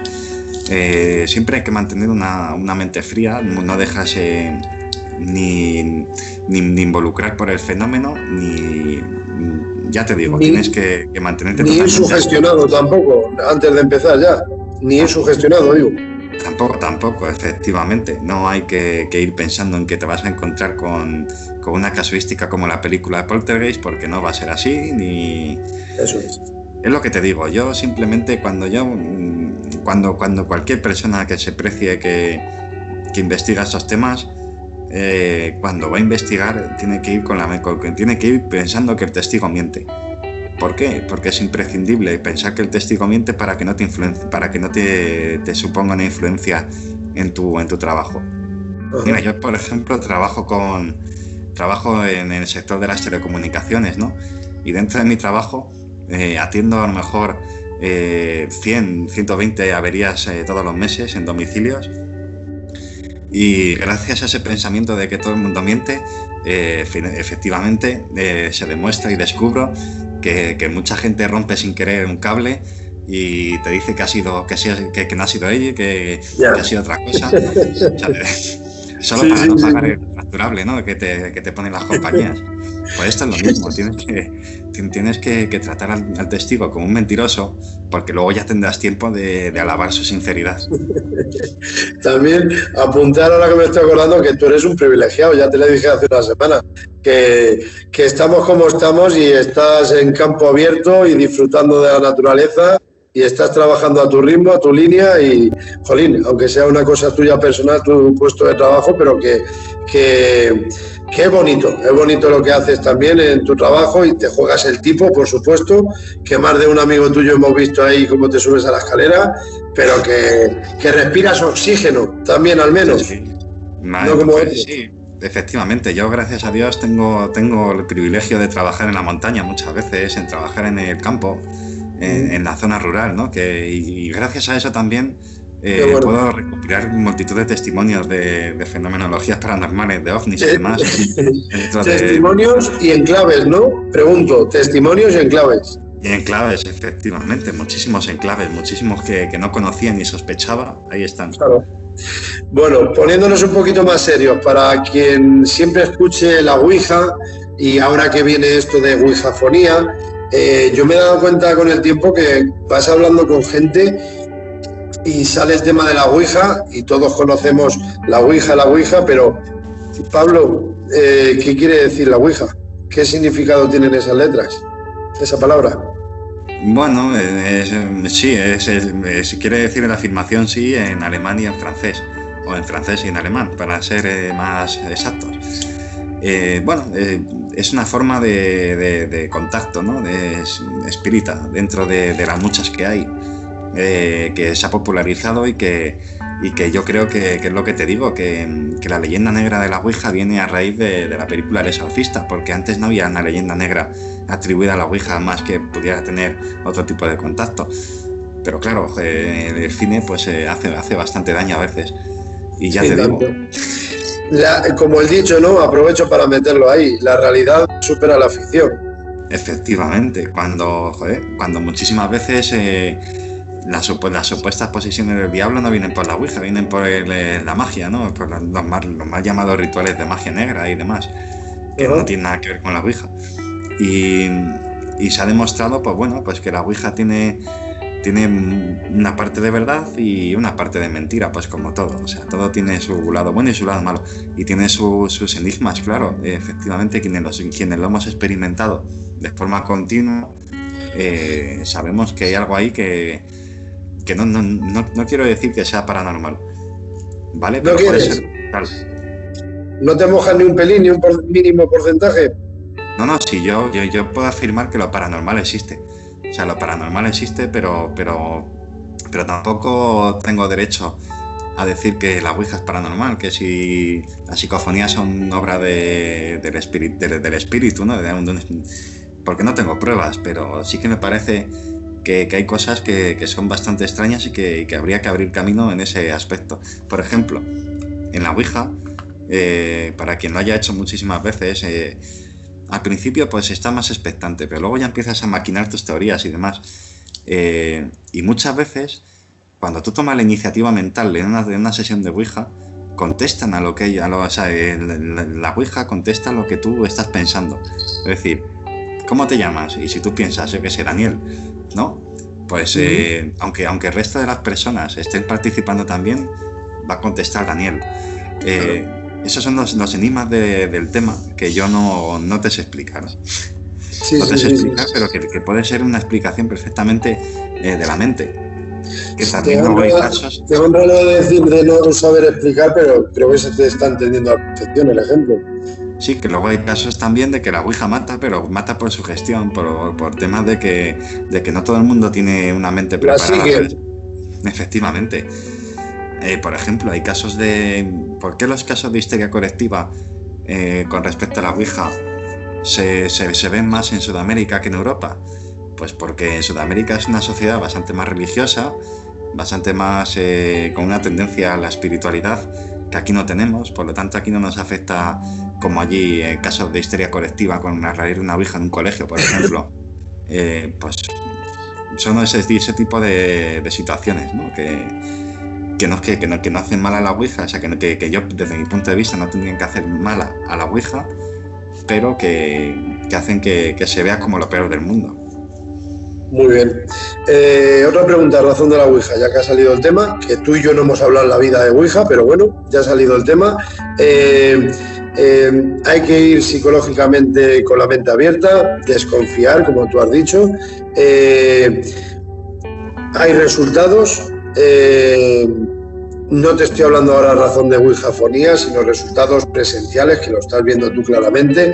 Y cuentes o no cuentes algún caso que recuerdes o que puedas contar, ¿no? A lo que tú quieras, estás en tu casa, pero a lo que quiero llegar es ¿cómo aconsejas que se debería cerrar una sesión? Pues yo para mí... Esa para posible mí, puerta abierta, entiéndeme, ¿cómo cerrarlo? sí, Por tu experiencia. yo entiendo que igual me estás preguntando sobre la vertiente esotérica, ¿no? De la Ouija, que tienes que hacer un ritual de entrada, un ritual de salida, ¿no? Correcto. Cuando tú lo abordas desde un punto de vista de experimentación objetiva, tienes que olvidarte de todos los parámetros esotéricos que conlleva la Ouija, sino simplemente ceñirte a la comunicación en sí. Olvídate de entradillas, de hola, hay alguien aquí, punto, ¿sabes? Nada de concentraciones ni nada, o sea, porque tú ya presupones que la gente que está contigo es objetiva y tiende a una psicología igual que la tuya, ¿vale? De apertura y demás. Entonces va a salir. Muy difícil que no te salga nada. Y despedirte, pues un adiós y punto. Nada se va a quedar ahí porque no me consta ningún tipo de caso directo. En mi caso, que yo lo he hecho en casa, lo he hecho en un montón de sitios y no ha habido ningún tipo de problema. No, de hecho, yo soy un gran coleccionista de objetos malditos. ¿Sabes? Mira, por ejemplo, tengo aquí un crucifijo de un lugar maldito, en teoría, y lo tengo aquí en la pared, ¿sabes? Custodiando el salón y no hay ningún tipo de problema. Yo vivo perfecto, tengo aquí a los perros, a los gatos y tal, y que no... Pues me has quitado la pregunta. Me has quitado la pregunta porque tengo a unos amigos igual de Crónicas Ocultas, a Elkin Muñoz y Nuria Aceituno y Javier Camacho, y si todos de Madrid ya nos conocemos tarde o temprano, pero sobre todo nos conocemos luego en Alicante, que es lo que me hace gracia, en el simposio de la SEIM, pero que si te das cuenta, Pablo, ellos igual, en su vivienda tienen también bastantes objetos a los que se llaman, como tú has dicho, malditos, pero mi pregunta fue esa, que tú te has anticipado a lo que te iba a preguntar, de si te ha sucedido algo cuando has traído algún objeto de algún enclave, y viene a ser lo mismo, que no haces la misma vida normal y corriente. Sí, además y muchos son comprados también, o sea, que no es que las haya vivido yo, o sea, simplemente pues... Que yo tengo un compañero que va a un caso y que a mí me interesa, pues digo, oye, mira, pues habla con el testigo y a ver si me puede vender esto y tal. Simplemente como una casa museo y como lo corren, vamos, y tampoco hay ningún tipo de problema, simplemente es un coleccionismo diferente. Mira, te voy a hacer una pregunta ahora. Pero yo también quiero recordar que yo te estoy hablando desde mi punto de vista de una persona que no tiene, digamos, sentimientos, es decir, que no tiene ningún tipo de conexión con el más allá ni tiene ningún tipo de sensaciones con respecto al tema. Yo luego voy con gente que dice, sí sintiendo aquí una vibración muy rara, no sé qué, y yo en cambio no siento nada. Muy bien. Una pregunta. Creo recordar, hace años tal, pero creo recordar que tú no eres periodista, no tienes la carrera sacada, creo recordar. Pero vamos a decir que haces las labores como si tuvieses el título, por decirlo de una manera, pero me ha venido a la mente ahora, no sé por qué. Yo soy fiel seguidor de don Juan José Benítez, JJ Benítez, y él siempre en sus libros, yo que tengo más de una treintena de libros de él, y además de que sea un máximo referente para mí, siempre menciona el tema de la nevera fría, o sea, de entrevistar a una persona y después guardarlo en la nevera y que pasen 5, 10 años y volver a entrevistar a esa persona, a ese sujeto, a ver cuál es su testimonio. No sé si sabes por dónde voy, pero ¿lo practicas? ¿Y qué te parece, tu opinión personal? ¿Pillas a más de uno? Termino mi pregunta. Sí. ¿Pillas a más de uno? A ver, sí que es verdad que psicológicamente nunca te van a decir lo mismo, ¿vale? Pero sí que es verdad que tú ahí tienes que hilar para que a ti te encaje. Después de un tiempo que siga manteniendo, porque no es lo mismo lo que te dice a lo que te cuenta, ¿vale? Sí. Lo que te cuenta es el alma, el espíritu del testimonio. Y luego el testimonio en sí pues puede cambiar efectivamente porque la mente humana es voluble. Es decir, es que a ti ahora mismo te atracan en la calle, ¿sabes? Y tu mente no va a guardar la cara del sospechoso, es imposible, muy, muy difícil. Por eso, desde mi punto de vista, las ruedas de reconocimiento no tienen sentido, ¿sabes? En un 99% de las situaciones. porque la mente humana muchas veces va desincronizada con lo que tú estás percibiendo. Entonces, efectivamente, es una técnica, además, la de la nevera fría, que se utiliza en fuerzas y cuerpos de seguridad del Estado, ¿vale? Para interrogatorios, porque muchas veces, efectivamente, pues o se recuerdan o se olvidan hechos clave, ¿vale? Dentro de una investigación. Yo muy pocas veces he vuelto a coincidir con testigos después de mucho tiempo. También te digo que yo en mi archivo tengo, no sé, miles de casos. A lo mejor tengo 2.000, 3.000 casos que he ido investigando, sacando datos y tal durante años, que a lo mejor no está publicado ni un 1% de lo que tengo, ¿sabes? Pero yo me quedo con lo que en su momento me dijeron, con los datos que yo pude sacar en su momento a más testigos, y que si en algún momento a mí me interesa volver a tirar del hilo, pues no tengo más que volver al lugar y volver a... Pero vamos, la credibilidad del testigo para mí me la ha dado, ¿no? Desde el primer contacto. Yo sé si me están mintiendo, ¿no? Muchas veces. Por técnicas de interrogatorios psicológicas y demás que aplico, o que llevo a gente experta que lo apliquen. Fíjate, en una alerta OVNI que se hizo en el Atazar, lo voy a mezclar con lo que estás mencionando, es que me voy a meter yo en la piel del testigo, porque lo viví así. Acuérdate cuando nos vimos, creo que fue el año pasado o el anterior, en la alerta OVNI del Atazar. Recuerda que me preguntaste, me dijiste, oye Dani, vengo con mi pareja, ¿te importaría que le cuentes a ella cómo fue la vivencia de ese doble anillo que viste salir del agua? ¿Te acuerdas de lo que menciono? Bueno, pues si fue el año pasado, imagínate, eso había pasado ya hace 6 años. Y tienes razón. ¿Por qué? Porque estoy pensando ahora en frío,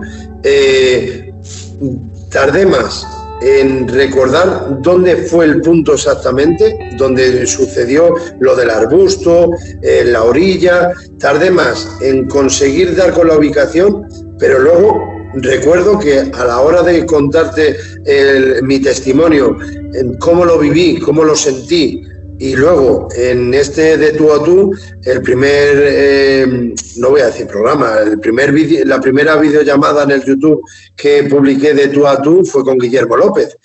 Y es que, jolín, va pasando los años, y el año pasado estuvimos otra vez allí junto con Alex, nuestro amigo en común, Pablo, y otras personas más, y vivimos el suceso, lo recordamos, cómo fue vivido el suceso, y tienes razón, o sea, la psique se me puede escapar detalles como la ubicación exacta hasta que di dónde era, que por fin lo conseguí, pero luego a la hora de contarte el suceso, te lo conté tal y como lo recuerdo 100%. Pero ya se te van olvidando, ya han pasado 6 años y ya no es que llegues al punto y exactamente aquí fue, así, esta piedra estaba aquí y tal. Que tienes razón, que se nos pueden escapar detalles. Lo importante es que el núcleo del testimonio que quede intacto, que es lo que nosotros buscamos. A mí que tú lo hayas visto a 1 metro más de la orilla o a 2, sinceramente no me importa. A mí lo que me importa es lo que tú has vivido, ¿sabes? Y que es lo que a mí me importa, oye, que a mí que tú lo hayas vivido a 5 metros de la orilla no me supone algo significativo, pero sí que es verdad que al año siguiente pues igual me dices a 10 metros, igual me dices a 1 metro, claro. Que es que es normal, es que la psicología humana, que es que no es ningún misterio. Pero si ya te contamos de que al año siguiente me preguntas en este caso otra vez y te empiezo a contar otra versión distinta que no viene al caso, si lo que yo te conté fue que salía del agua y dentro de 5 años te digo a ti y a tu chica que aterrizó en la montaña de enfrente y salieron 5 seres, pues ya la cosa cambia un poquito. Estoy agrandando un poco mi verdad, ¿no? Efectivamente, ya sería un poco sospechoso.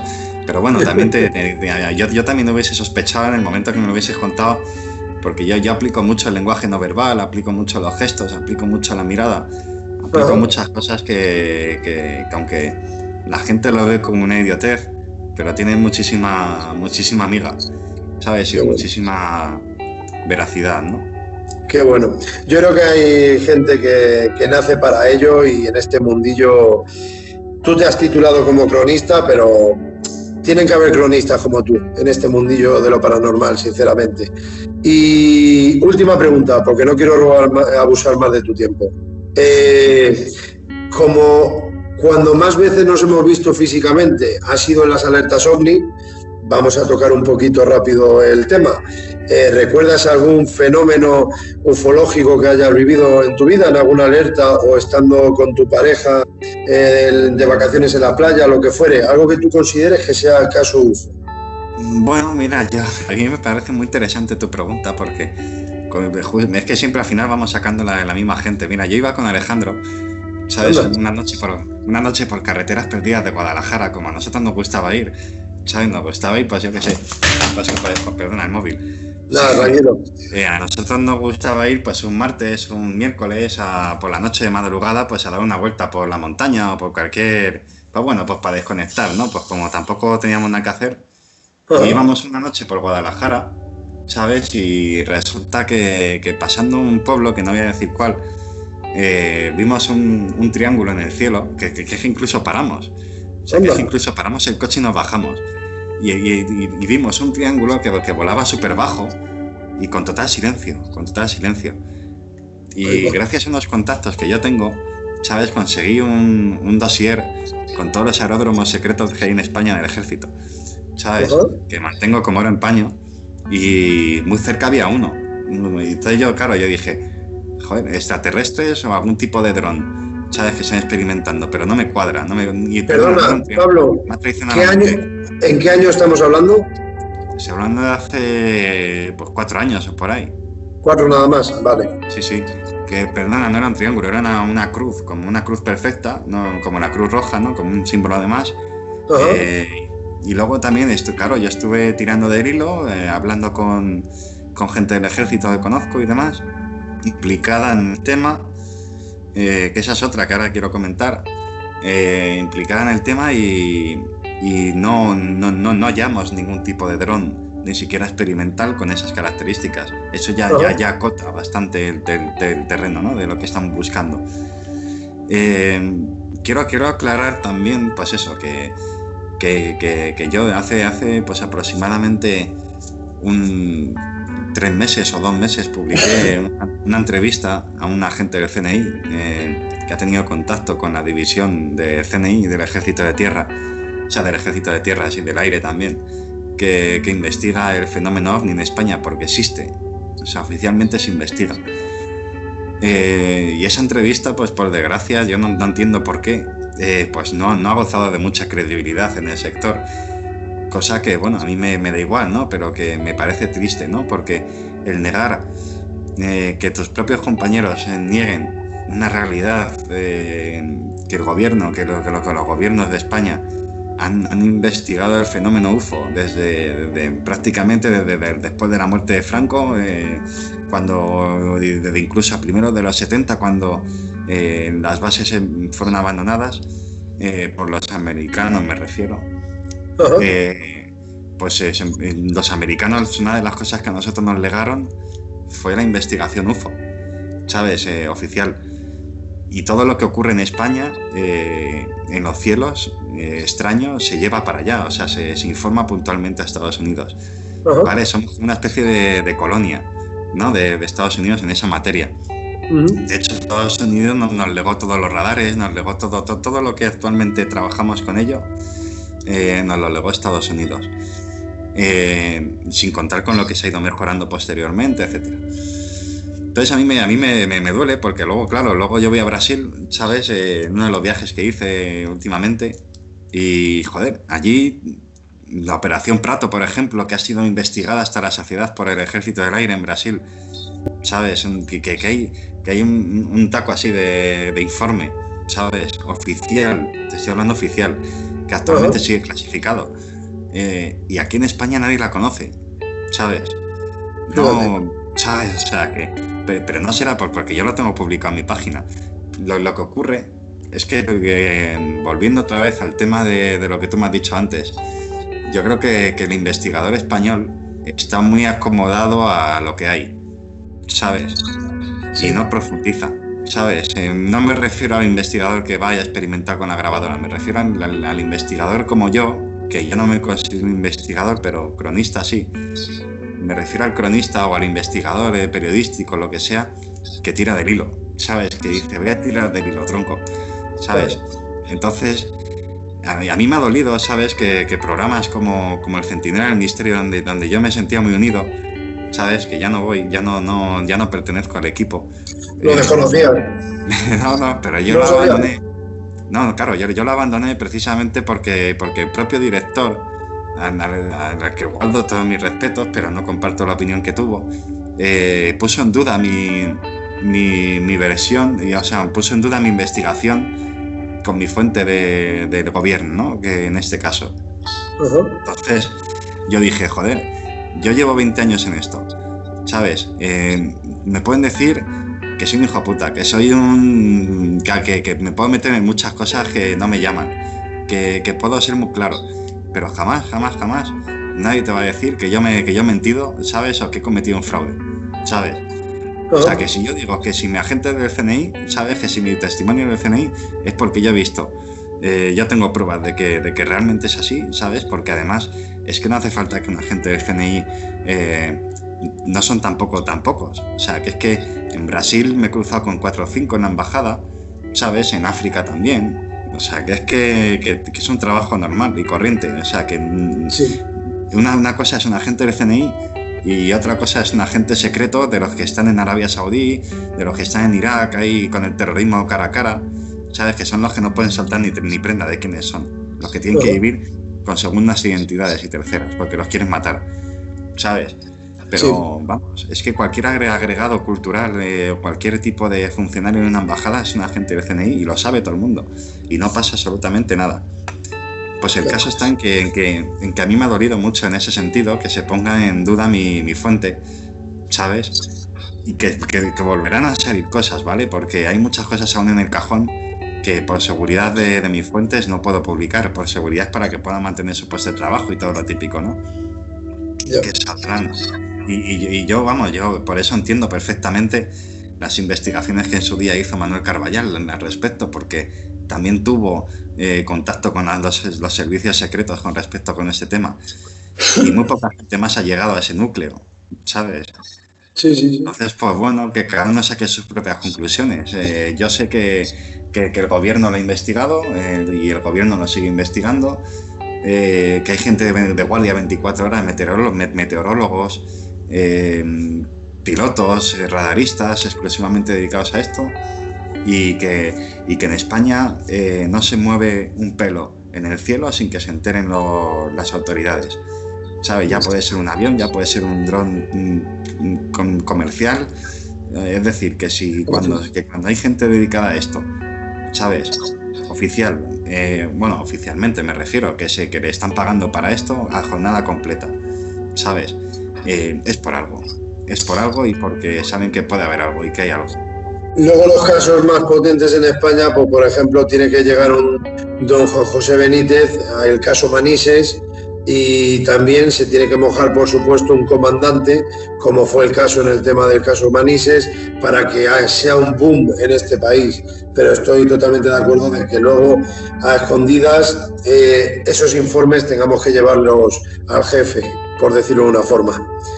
Por supuesto, y además es que es lo que te digo, aquí en España hay, pues yo creo que mucha comodidad, o sea, la gente siempre habla de Belmez, habla del caso Manises y tal, que está muy bien, ¿no? Pero que son casos extremadamente trillados ya, y se sigue hablando de ellos año tras año. Y luego hay otros más importantes e interesantes, o igual de interesantes, pero no se les da la misma credibilidad por quien está presentando ese trabajo, esos informes, esas entrevistas. No entiendo, la verdad. Para mí todo debería ser importante. Efectivamente, y es que yo creo que la esencia del periodismo del misterio se ha muerto, porque para empezar, ¿cómo vas a incentivar a las nuevas generaciones a que se gaste dinero cuando nadie te lo va a reponer? Ya. ¿Sabes? Cuando antes tú escribías un artículo en una revista y te daba para pagarte el viaje y ganar algo, ¿sabes?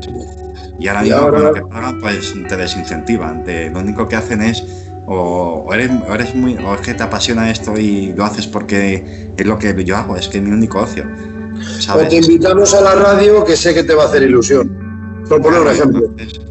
Entonces, pues eso, yo considero que por desgracia en España, pues igual que en otros países de Europa, pero por ejemplo en Sudamérica y demás se vive de otra forma, y en Estados Unidos y demás también, pero quizá porque se mueve más el dinero. No podemos negar la realidad, o sea, esto es un sector y ese sector se tiene que mantener de algo. Ya. ¿Sabes? No queda otra, porque las revistas no se imprimen solas, los servidores de las páginas web no se pagan solos, claro. Los viajes no se pagan solos. Entonces, pues, eso es verdad. Quemamos mucha gasolina y... Parece que es un pecado, ¿no? Intentar ganar dinero. Es verdad. Sí, eso es lo que parece. ¿Qué te iba a decir? Me has pegado un palo porque yo escucho a Carlos Bustos, que antes he dicho Jorge Bustos al inicio de la conversación, pero me joroba porque yo no he tenido la suerte de conocer a Carlos Bustos en persona, pero no sé, a mí lo que me transmite la radio, y por eso lo sigo, es porque le veo que es un señor, lo primero, y un tío claro, y da su opinión, le guste o no le gusta al público, y me joroba lo que has dicho porque a ti, como te he dicho al inicio de la presentación, te considero exactamente igual. Entonces creo que os habéis juntado dos que sois de la misma masa, por decirlo de una forma, y entiendo la postura, tu versión, por supuesto, entiendo lo que quieres decir, pero no sé, no soy nadie para dar mi opinión en esta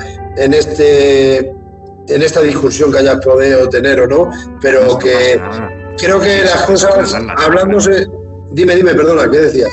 No, sí, solo hay que ver, o sea, si tú lees el artículo que yo publiqué, la entrevista y demás, con lo que él y lo que se contó en el programa, no digo de Carballal, ni de Juanjo, etcétera, porque Juanjo y Carballal, pues sí que les considero que tienen un nivel, ¿sabes? Y yo con Carballal lo he hablado y demás. O sea, estás hablando de Juanjo Sánchez Oro, imagino. Sí, efectivamente. Vale. Entonces, pues yo no me refiero a ellos, me refiero a Carlos y a la colaboradora que ellos opinan de unos datos que ni siquiera salen en el artículo, o sea, y me los atribuyen a mí.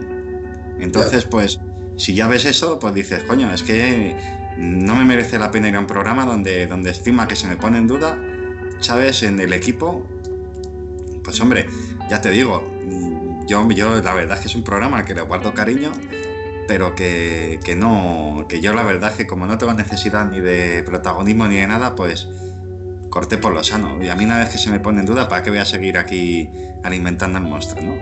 Hablo libremente, ¿vale? Sin saber muy bien las cosas internas, pero mi opinión personal, por como yo te voy conociendo y por lo que yo le escucho a él, yo creo que con un simple refresco está solucionado el problema. No se pasa nada, yo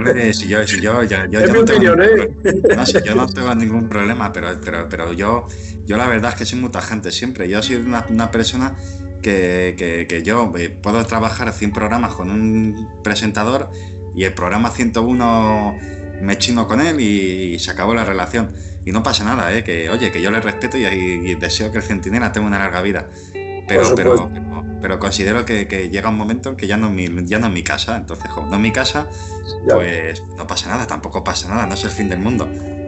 Os podéis llevar igual de bien y tú tener tus propios proyectos, como sé que vas a tener, y él que tenga los suyos, pero reitero, si tenéis los dos carácter y tenéis tal, a mí me ha pasado la vida y al final yo opino que el día que os toméis una cervecita, esto está solucionado, vayas o no vayas a su programa.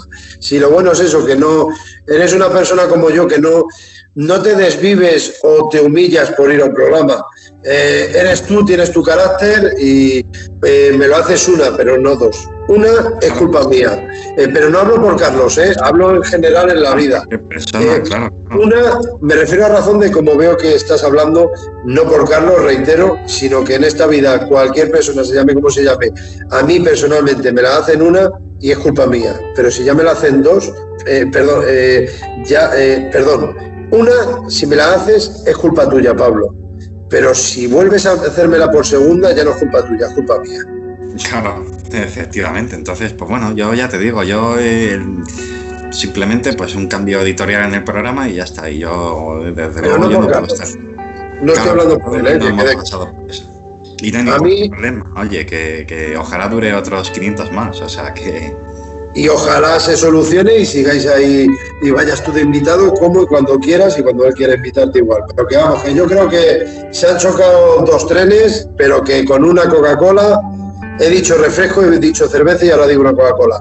Creo que eso se soluciona. Que en este mundillo también yo creo que hay gente buena. Yo tengo un muy mal concepto con el mundillo. Yo no digo que haya asesinos ni criminales. Por eso. Que me refiero que bueno, pues que hay divergencia de opiniones que a veces pues no son justas. Y cuando no son justas, pues yo no tengo por qué bajarme los pantalones. Yo sinceramente, pues oye, no estoy de acuerdo, pero ya no vuelvo. Entonces, pues de todas formas, ahora también te digo que vamos a hacer un proyecto aquí en colaboración con el ayuntamiento, en un salón de actos en directo. Todas las semanas, se va a intentar hacer todas las semanas, depende ahora del coronavirus y demás, pues en un programa del ministerio, a la vez objetivo y sin pelos en la lengua, ¿vale? Sí. Que yo creo que bueno, la gente la verdad es que se merece que se le hable claro, hablando claro, ¿no? Como la sección de Santiago Vázquez. Pues la gente merece que se le hable claro y que haya gente con valentía para hablar claro, que es lo importante al final, porque el mensajero es el que tiene que dar la cara. Pues mira, me alegro muchísimo, Pablo, porque tú sí eres el presentador de un programa en ese sentido. Yo estoy hablando simplemente en esta conversación entre amiguetes. Lo he llamado de tú a tú, pero no soy entrevistador ni quiero serlo, la verdad. No lo busco, no es lo que me apasiona. Lo que me apasiona es para mí el contenido, que es hablar de lo que tanto me gusta y aprender de ti y de todos los que han pasado y los que van a pasar. Pero me alegro mucho por ese proyecto que tienes, porque creo que tú estás tardando en hacer una cosa así, sinceramente, por tu experiencia y por cómo eres de claro, como hemos dicho en esta ocasión, pero no se me va a quitar una espina antes de terminar. O sea, para terminar este tema que acabas de mencionar, te deseo todo lo mejor del mundo, por supuestísimo. Y lo segundo es que hay un tema que no quiero que se me escape, y es que intentes explicar un poquito más esa cruz, ese signo de más, cómo acabó, que me has dejado con la espina, y si la has contado no me he enterado. Desapareció en el horizonte, como casi todo. Entonces, pues nada, estuvimos, después ya te digo, conseguí por vía de varios contactos, pues un mapa que solo puede circular en el ejército, de los aeródromos secretos que hay, porque no está todo lo que nos dicen oficialmente, evidentemente. Luego también habría que, algún día se podría hablar de los pisos francos que tiene el gobierno para espionaje y demás a diferentes... Pues bueno... Hablaremos. Ya te digo yo. Muchas cosas. Pero bueno, es que porque es lo que te digo, que la gente subestima pues muchas cosas, pero luego la verdad es que yo he visto muchas cosas también que podría hacer saltar por los aires muchas cosas, y no de misterio. Fíjate. El tema está en que bueno, hicimos diferentes pesquisas por la zona. Por desgracia, en ese momento, según la Guardia Civil, no se presentó nadie en las dependencias ni al día siguiente, etcétera, para denunciar que había visto algo raro. Uh-huh. Pero sí que es verdad que la zona de Guadalajara, la zona de sur de Guadalajara, por algún tipo de razón, es una zona bastante potente en cuanto a fenomenología ovni. Qué bueno. Y la última ya. Tal que vino, desapareció, como has dado a entender, o se difuminó poquito a poco, o cómo. No, era un objeto, o sea, es que no se podía difuminar, es que era un objeto, era algo físico, por eso sospechamos en un primer momento que podría ser un dron o algún tipo de aeronave en pruebas o algo, pero después de haber cotejado todas las aeronaves que había en catálogo, sabes, que se estaban utilizando, que estaban probándose, no encontré nada similar a lo que yo vi. Sí.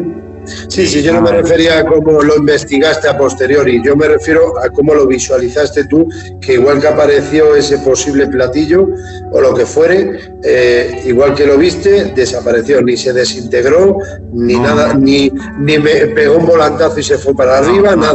Sí, siguió la misma trayectoria que, por ejemplo, un avión, ¿sabes? Y desapareció de toda una montaña siguiendo su camino. Eso es lo que yo quería saber. De hecho iba dirección a Arganda, carretera de Valencia. Anda, mira, o sea, mejorada del campo, Arganda, vale. Ya me ubico un poquito por la zona. Sí, bueno, yo estaba en Guadalajara. De hecho, íbamos a echar unas fotografías, a pasar la noche ahí al monasterio de Almonacid. Anda. No sé si lo conoces. Sí. No tengo aquí físicamente el libro mío, pero te lo enseñaría ahora mismo, imagínate. En Almonacid de Zorita hemos estado. Pues eso, ahí estuvimos esa noche. O sea, íbamos para allá. Qué bueno. Sí. Es que sea Guadalajara, sea cualquier sitio, sin menospreciar ninguno, aquí en España han habido muchos casos UFO y tenemos miles de enclaves para poder intentar realizar experimentaciones y yo creo que en ese sentido somos unos privilegiados. Lo importante también es que haya, además de ver resultados y ver por el firmamento muchos objetos voladores no identificados o sí identificados pero que no lo sepa la ciudadanía, como tú estás muy bien diciendo. Creo leerte bien entre líneas, pero bueno, hay más días que judías, ya hablaremos de otros temas, que hay mucha temática en el mundo del misterio. También me gustaría aclarar que por ejemplo en España está hipervigilado los cielos, hipervigilados, no solo porque se cuida, ¿no?, la seguridad aérea, sino porque es un paso estratégico, ¿no? Es un territorio estratégico. Entonces, pues se ha invertido mucho dinero en radares, que muchas veces nosotros pasamos por un edificio y vemos una antena, ¿sabes? Y decimos, coño, ¿qué será esto, no? Una antena muy rara. Pues puede ser un radar perfectamente, ¿sabes? O sea, ya te digo que aquí en España no entra nada en el espacio aéreo sin que se entere el ejército. Pero nada, de lo que sea físico, que sea de la Tierra. O sea, que la gente puede decir, no, que es un experimento de alguna aeronave estadounidense. No se hubiese enterado, o sea, es que es imposible entrar en el espacio aéreo sin que se enteren. Qué bueno. Y aparte también de que conocen todo lo que está sobrevolando se conoce, y todos los pasajeros y la tripulación también se conocen los nombres y los apellidos y todo. Está todo hipercontrolado. Qué bueno. Y aún así cruzan por nuestros cielos objetos que no están controlados, pienso yo. Efectivamente. Última que te quiero preguntar, porque llevo ya 3 veces diciendo última. No te preocupes. Última. A razón de lo que nos sucedió a mi amigo Guillermo y a mí, como ya lo contamos en el primer de Tú a Tú, invito a quien quiera que vea el vídeo. ¿Tú crees que en España... a ver, yo hablo a razón de... Yo no sé la opinión que tú tendrás de la vivencia que tuvimos nosotros, cuenta lo que tú quieras, pero yo voy a cortar diciendo que posiblemente sea una nave subacuática, posiblemente, digo simplemente, no tengo el don de la palabra, claro está, pero mi pregunta es esa: ¿tú crees que en este país podemos tener naves subacuáticas y no somos conscientes de ello? Bueno, puede ser, puede ser, ¿vale? O sea, es decir, que por ejemplo, el Atazar es algo tan... Porque tu testimonio no me es nuevo. Mira, por ejemplo, te voy a enseñar aquí una cosa, a ver si puedo orientar un momento, es que tengo aquí. Sí. A mí cuando me contabas su testimonio, es que me acordaba directamente de esto. ¿Sabes? De esta foto, que esto fue en el año 1979, que se vio en el Atazar. 79, has dicho, 79. Sí. Fíjate. Y se vieron hasta 2 figuras, ¿sabes? Lo vieron unos campistas que estaban acampados aquí en la orilla también, y vieron estas 2 figuras con el triángulo. Tú no viste el triángulo, pero viste una figura también parecida, ¿sabes? Grande, negra. Y sí. Lo vio Guillermo. Yo vi salir del agua el doble anillo verde, pero es que no era el verde de un semáforo. Pero la silueta, la persona, lo vio Guillermo realmente, pero era esa luz verde y luego una blanca por la izquierda. O sea, podrían ser 2 individuos. tú estás diciendo ahora. Claro, y como tú me lo contaste y tal, me recordaba esta imagen. Y de 2,5 metros de altura, o sea, gente alta. 2,5 dijo Guillermo, sí. Por eso, justo. Entonces, pues fíjate, o sea, ya ahí tenemos algo muy claro para establecer un paralelismo con este caso, ¿no? Que ocurrió en el año 79, Bueno. ¿sabes? Para dotar de más credibilidad a lo que allí ocurre, ¿no? Estadísticamente, que es lo que yo dije antes, o sea, que es que la estadística no debe despreciarse, ¿no? Porque siempre tiene algún tipo de nexo. Me has dejado alucinado, Pablo, y te explico por qué, porque yo cuando fuimos a la alerta del Atazar fue al año posterior de la alerta OVNI de Cuarto Milenio, que ahí es donde nos conocimos Guillermo y yo. Y en 2013 es cuando estuvimos él y yo solo y tuvimos esa vivencia que ya sabes. Pero te digo que en honor a la verdad no tenía ni idea de nada de las vivencias, de los sucesos, de los vecinos, ni nada del Atazar. Entonces, no, ni el Atazar, ni la Jarosa, ni nada.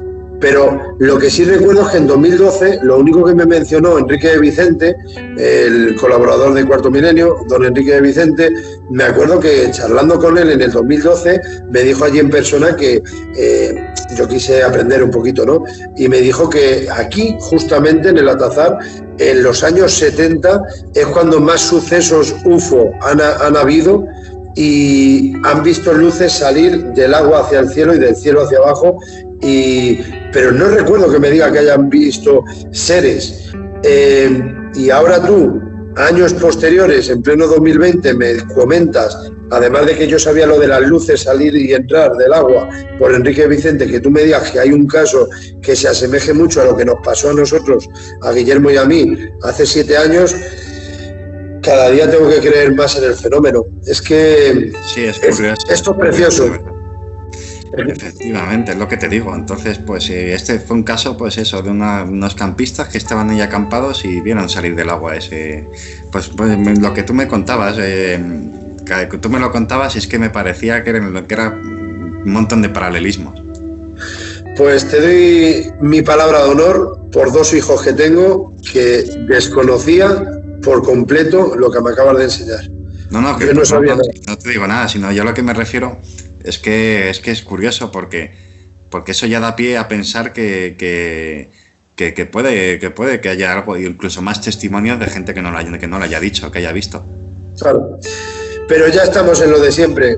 Luego hay otro mundillo del misterio que lo mismo lee ese suceso que tú has dicho que yo desconocía, del 79 creo que has dicho, y dicen, venga, pues yo como quiero salir en la radio, quiero salir en la tele, voy a inventarme una historia y que sea muy paralela a lo que acabas tú de mencionar. Pero a mí me encanta, porque llámame egoísta, pero yo no lo sabía y me encanta este tipo de paralelismo que me acabas de dar. Me encanta, así que gracias. No, de hecho, pues eso, si hablamos de triángulos, aquí a escasos 5 kilómetros tenemos un caso de una persona que vio un triángulo gigante encima de una urbanización que hay aquí al lado. Lo vio a las 5 de la mañana. Luego tenemos también luces aquí sobre los caminos donde yo me encuentro viviendo. Gente que han sido perseguidas por luces, también muy interesante, y con nombre y apellidos también, que algún día saldrán. Y luego también, por ejemplo, tenemos el pantano de Pedrezuela, o sea, que en realidad es el pantano del Vellón, que también ha habido casos de luces que han salido del fondo del agua, y los pantanos de tal forma siempre han sido lugares muy misteriosos y a la vez muy mágicos. Entonces, pues es normal, ¿no?, que la gente tenga testimonios interesantes sobre el tema. Entonces es posible que hayan también naves subacuáticas, que era el inicio de la pregunta que te he hecho. Es muy posible que haya, porque de toda la vida se han reportado casos de objetos submarinos no identificados, los clásicos OVNIs, ¿no?, que le llaman. Eso es. Y siempre, además siempre el mar, ¿no?, los lagos y tal, siempre han dado, por lo menos a mí, ¿no?, muy mal rollo. No sabes lo que hay debajo, ni la oscuridad del vacío. Es algo a saber que por encima de que nadamos. Claro, Y sería viable también que si tienen tecnología para atravesar el espacio así en un pispás, ¿sabes? ¿Por qué no van a tener tecnología para establecer una base bajo el agua? ¿No? Entonces, a razón de tus palabras, ¿por qué no van a estar entre nosotros? También. O sea que yo sí creo en la vida extraterrestre, sí que es verdad que por pura estadística, ¿sabes? Tienen que haber seres más evolucionados o menos, porque nunca hablamos de los extraterrestres que pueden estar ahora en la edad de piedra. Claro. ¿O no? Sí. Bueno, es que si tocamos ese palo, Egipto, pintado en piedras, madre mía. Es que hay mucha temática, es que es un campo tan abierto que, como te he dicho al inicio, un abanico total. A mí me apasiona la idea, por ejemplo, de que haya un planeta como el nuestro, cuyos habitantes ahora estén en la edad de piedra, en la edad media, en cualquier tipo de edad, que aún les queda toda la vida por delante, ¿no? Como quien dice. Y pues eso, pero muy poca gente habla de ello, ¿no? De los extraterrestres que estén más involucionados que nosotros. Fíjate. Siempre hablamos de los que están más evolucionados, pero nunca de los más atrasados. Sí, ¿verdad? Igual nosotros pertenecemos a ese... O sea, por ejemplo, que haya un 25% de los que pueden cruzar el espacio en cuestión de segundos, ¿sabes? Y luego haya un 50% que sean como nosotros, que estén ahí atascados y que están aún yendo a la luna y tal, o a su luna, y luego haya otro 25% que estén en la edad de piedra o en cualquier situación así, ¿no? Porque también tiene que haber vida. Claro, es que estoy totalmente de acuerdo, Pablo. Yo también he pensado muchas veces que por qué no siempre decimos, para ir a otro planeta necesitamos 8 meses, 3 años, 10 años, toda una vida, futuros astronautas van a tener que hacer un viaje y se van a tirar 10 años para llegar a un planeta, pero ¿por qué no van a existir también los agujeros de los gusanos? De que en vez de... ¿Sabes por dónde voy? De sí, que tú para llegar a un planeta lo mismo necesitas 10 años y lo mismo hay un gusano en el cual invisible que nosotros desconozcamos a día de hoy y en vez de 10 años, en cuestión de una semana lo atravesas y ya estás en el planeta Tierra. Hablo con total desconocimiento, ¿vale? Sí, es que el tema está en que nosotros, es que el ser humano ahora mismo no conoce nada de lo que nos enfrentamos. Tú tienes que tener en cuenta, Daniel, que si nosotros somos una casualidad, pues vaya mierda de casualidad, ¿no? Que seamos nosotros los únicos. ¿Sabes? No creo. Es que matemáticamente hablando está claro que no somos los únicos, porque existen, o sea, es que los científicos no saben calcular el número de planetas que puede haber exactos al nuestro, o incluso otras formas de vida humanoides que se hayan adaptado a condiciones tan duras como las que puede haber en Marte o en Venus o en cualquier tipo de planeta por ahí claro. que ni conocemos, ¿no? Entonces, pues bueno, vamos a dar una oportunidad al futuro, ¿no? Claro. Y no neguemos lo que hay, las evidencias, porque la evidencia está en que hay algo. No digo que hayan venido a visitarnos, digo matemáticamente, es que matemáticamente hay algo. Qué bueno. Última pregunta. Pero gracias. ¿Tú crees que los hemos visto en la Luna? ¿O si hemos subido a la Luna, partamos de una base? Sí, hombre, joder, si ir a la Luna es muy fácil. Y siempre ha sido muy fácil. Lo jodido es pues ir más para allá de la Luna, que es lo que aún no se ha conseguido. Entonces, bueno, la Luna fue un paso. Yo creo que sí que fuimos, porque ocultar una mentira tan sumamente grande es imposible. O sea, es que no se sostiene. Que hubo mucha propaganda, mucha carrera entre dos grandes potencias, pues eso lo sabemos todos. Y yo creo que sinceramente la carrera espacial se está gestando, nuevos objetivos y demás, pero que por alguna u otra razón no somos suficientemente más avanzados para ir más allá de la Luna, pero todo llegará. O sea, Daniel, no te queda otra. No queda otra que al final el humano pondrá pie en Marte. Yo me imagino que si hay seres extraterrestres que en su día que cruzan la Vía Láctea en cuestión de minutos, pues yo me imagino que en su momento también estuvieron como nosotros, ¿no? Con dificultades, investigando y demás. O sea, es cuestión de miles y miles y millones de años de espera. Qué bueno. Y era una doble pregunta, ya he aprovechado. ¿Tú crees que nos hemos cruzado con ellos en la Luna? No, yo creo que no, porque sí que es cierto que hubo determinadas grabaciones que daban pie a ello, pero luego se ha demostrado que efectivamente era un burdo montaje y una manipulación de sectores interesados. Vale.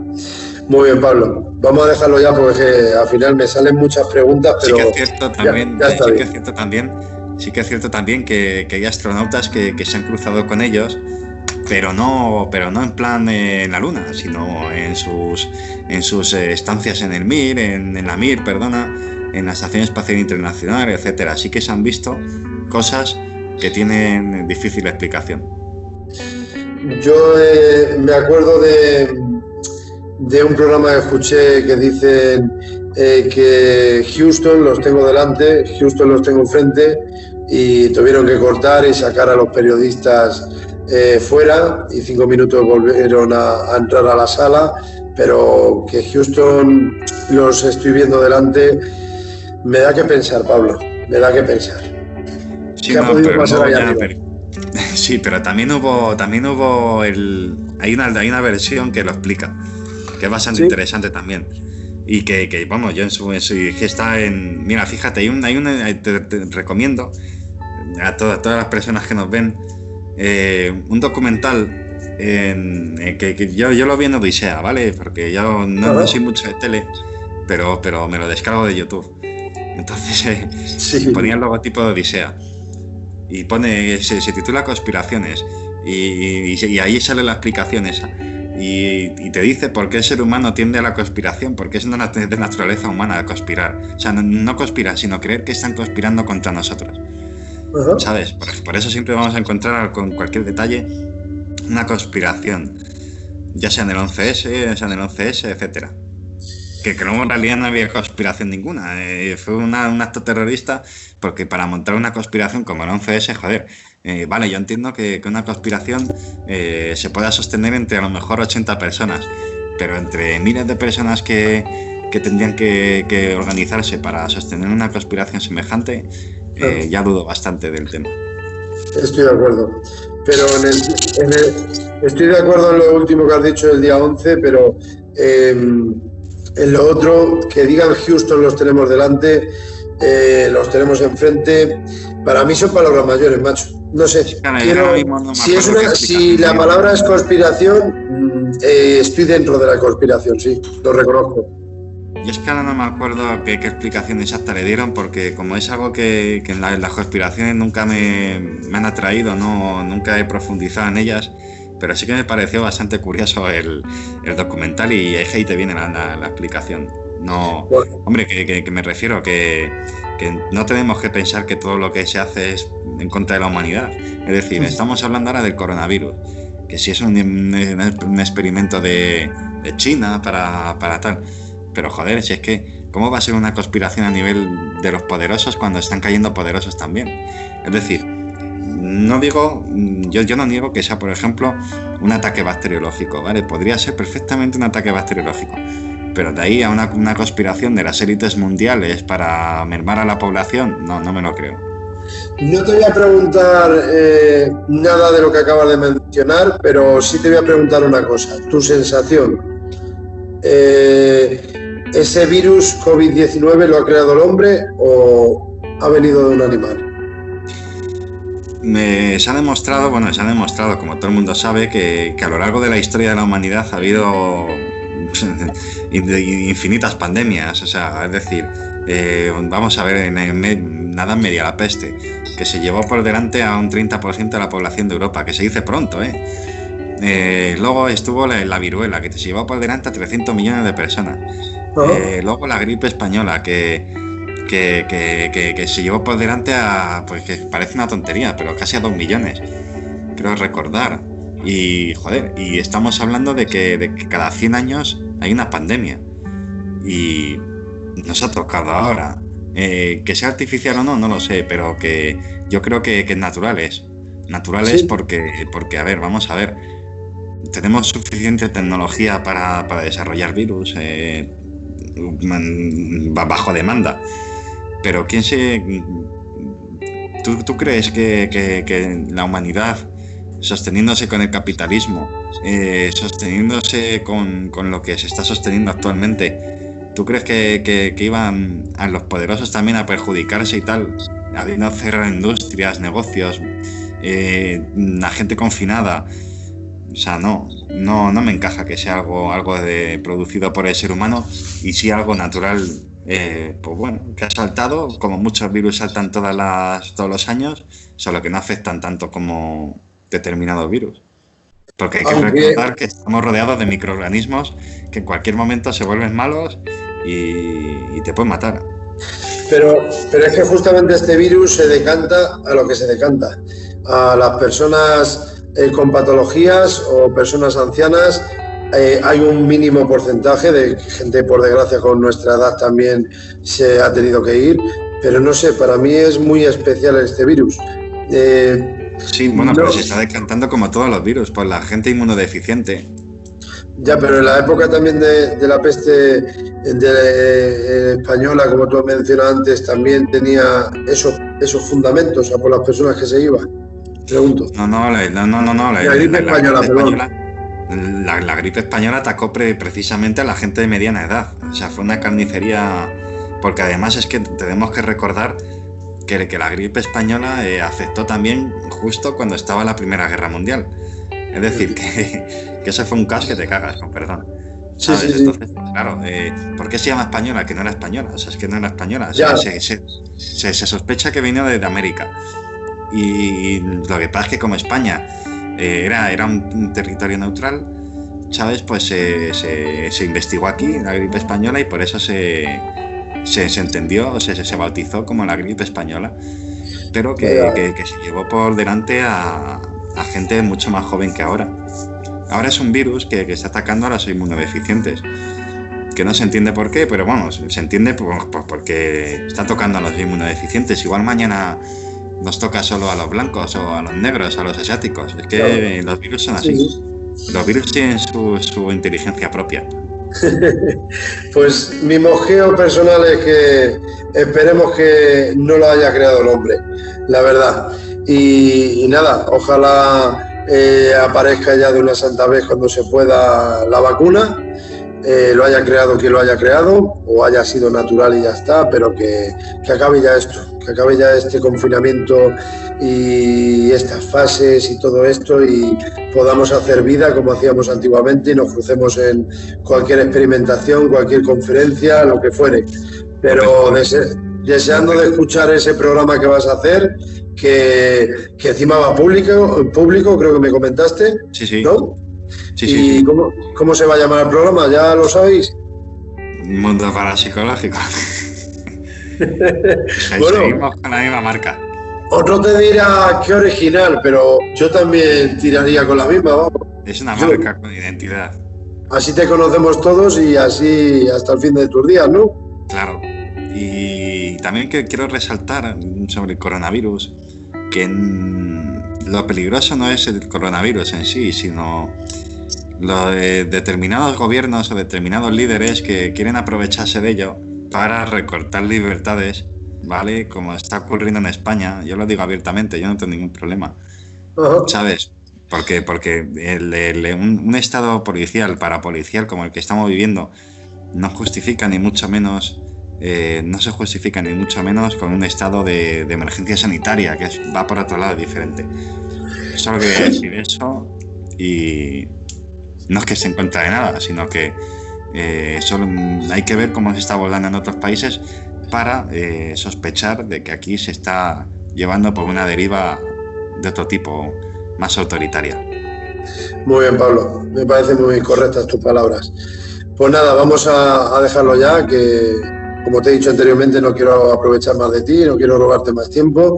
Decirte que, de verdad, he aprendido mucho hoy, gracias a tu conocimiento, a tu teoría, a tu práctica, a todo lo que llevas rodado en todos estos años. Y aquí no es pelotear de que uno es un profesional, tú también lo eres, tal. Esto es reconocimiento y para mí es y era un gustazo que estuvieses aquí en este de tú a tú y conocernos un poquito más, por supuesto, y que el público que quiera ver esto, de verdad, creo que hoy, por lo menos un servidor, creo que ha aprendido mucho gracias a ti, Pablo Villarrubia, te iba a decir. Tócate a la Pablo Moreira, es que me estuvo Ángel el otro día hablando de Villarrubia y se me ha quedado. Muchísimas... Un buen nombre. Otro brasileño como tú, ¿no? Bueno, yo es mi padre, yo soy de España. Bueno, entiéndeme por dónde voy. Sí, por eso. Pablo es una persona que es un grandísimo investigador y que es de los que se moja, ¿sabes? De los que se moja y de los que llevan, pues otro que lleva toda la vida en esto. Si es que entre nosotros nos reconocemos. Pues sí, la verdad. Yo tuve el gusto de conocerle un día en una presentación de un libro del amigo Ángel, que fue él el que le arropó ahí igual que fue el prologuista de mi libro, don Santiago Vázquez, en el libro mío de Respuesta de Más Allá, pues con Ángel Jiménez, el prologuista fue Pablo Moreira, te va a decir ahora, Pablo Villarrubia, y la verdad es que estuvimos luego ahí charlando un par de horas después de la presentación del libro y un 10. Como persona, olvídate de televisión, de Cuarto Milenio y nada, sino que muy bien, muy buena persona. Me agradó, vamos, pienso tomar otro refresco otro día con él. Así que, nada, Pablo Moreira, muchísimas gracias, de verdad, ha sido un gustazo y no es un cumplido, he aprendido mucho hoy gracias a ti y espero que otra vez aceptes una invitación en un futuro y hablemos de la luna, de ufología, de parapsicobiofísica, de lo que tú quieras, con tal de que sea una charla así tan amena como hoy. Cuando quieras estamos aquí, amigo. Pues lo mismo digo, ya sabes que yo hoy me has pillado de coña, porque yo estos 2 días estoy librando y así que ya te digo, prefería hacerlo hoy, que sabía seguro que iba a descansar, porque con este tema del coronavirus y tal ha habido un poquito de baja de personal y tal, y hemos estado ahí pum, a piñón. Así que esperemos que... Me río, pero es una tristeza lo que está sucediendo, pero... Bueno, yo la verdad es que me siento bien. Yo he entrado en muchas casas y la verdad es que, bueno, la gente pues está, en general la veo bien, no hay ningún tipo de...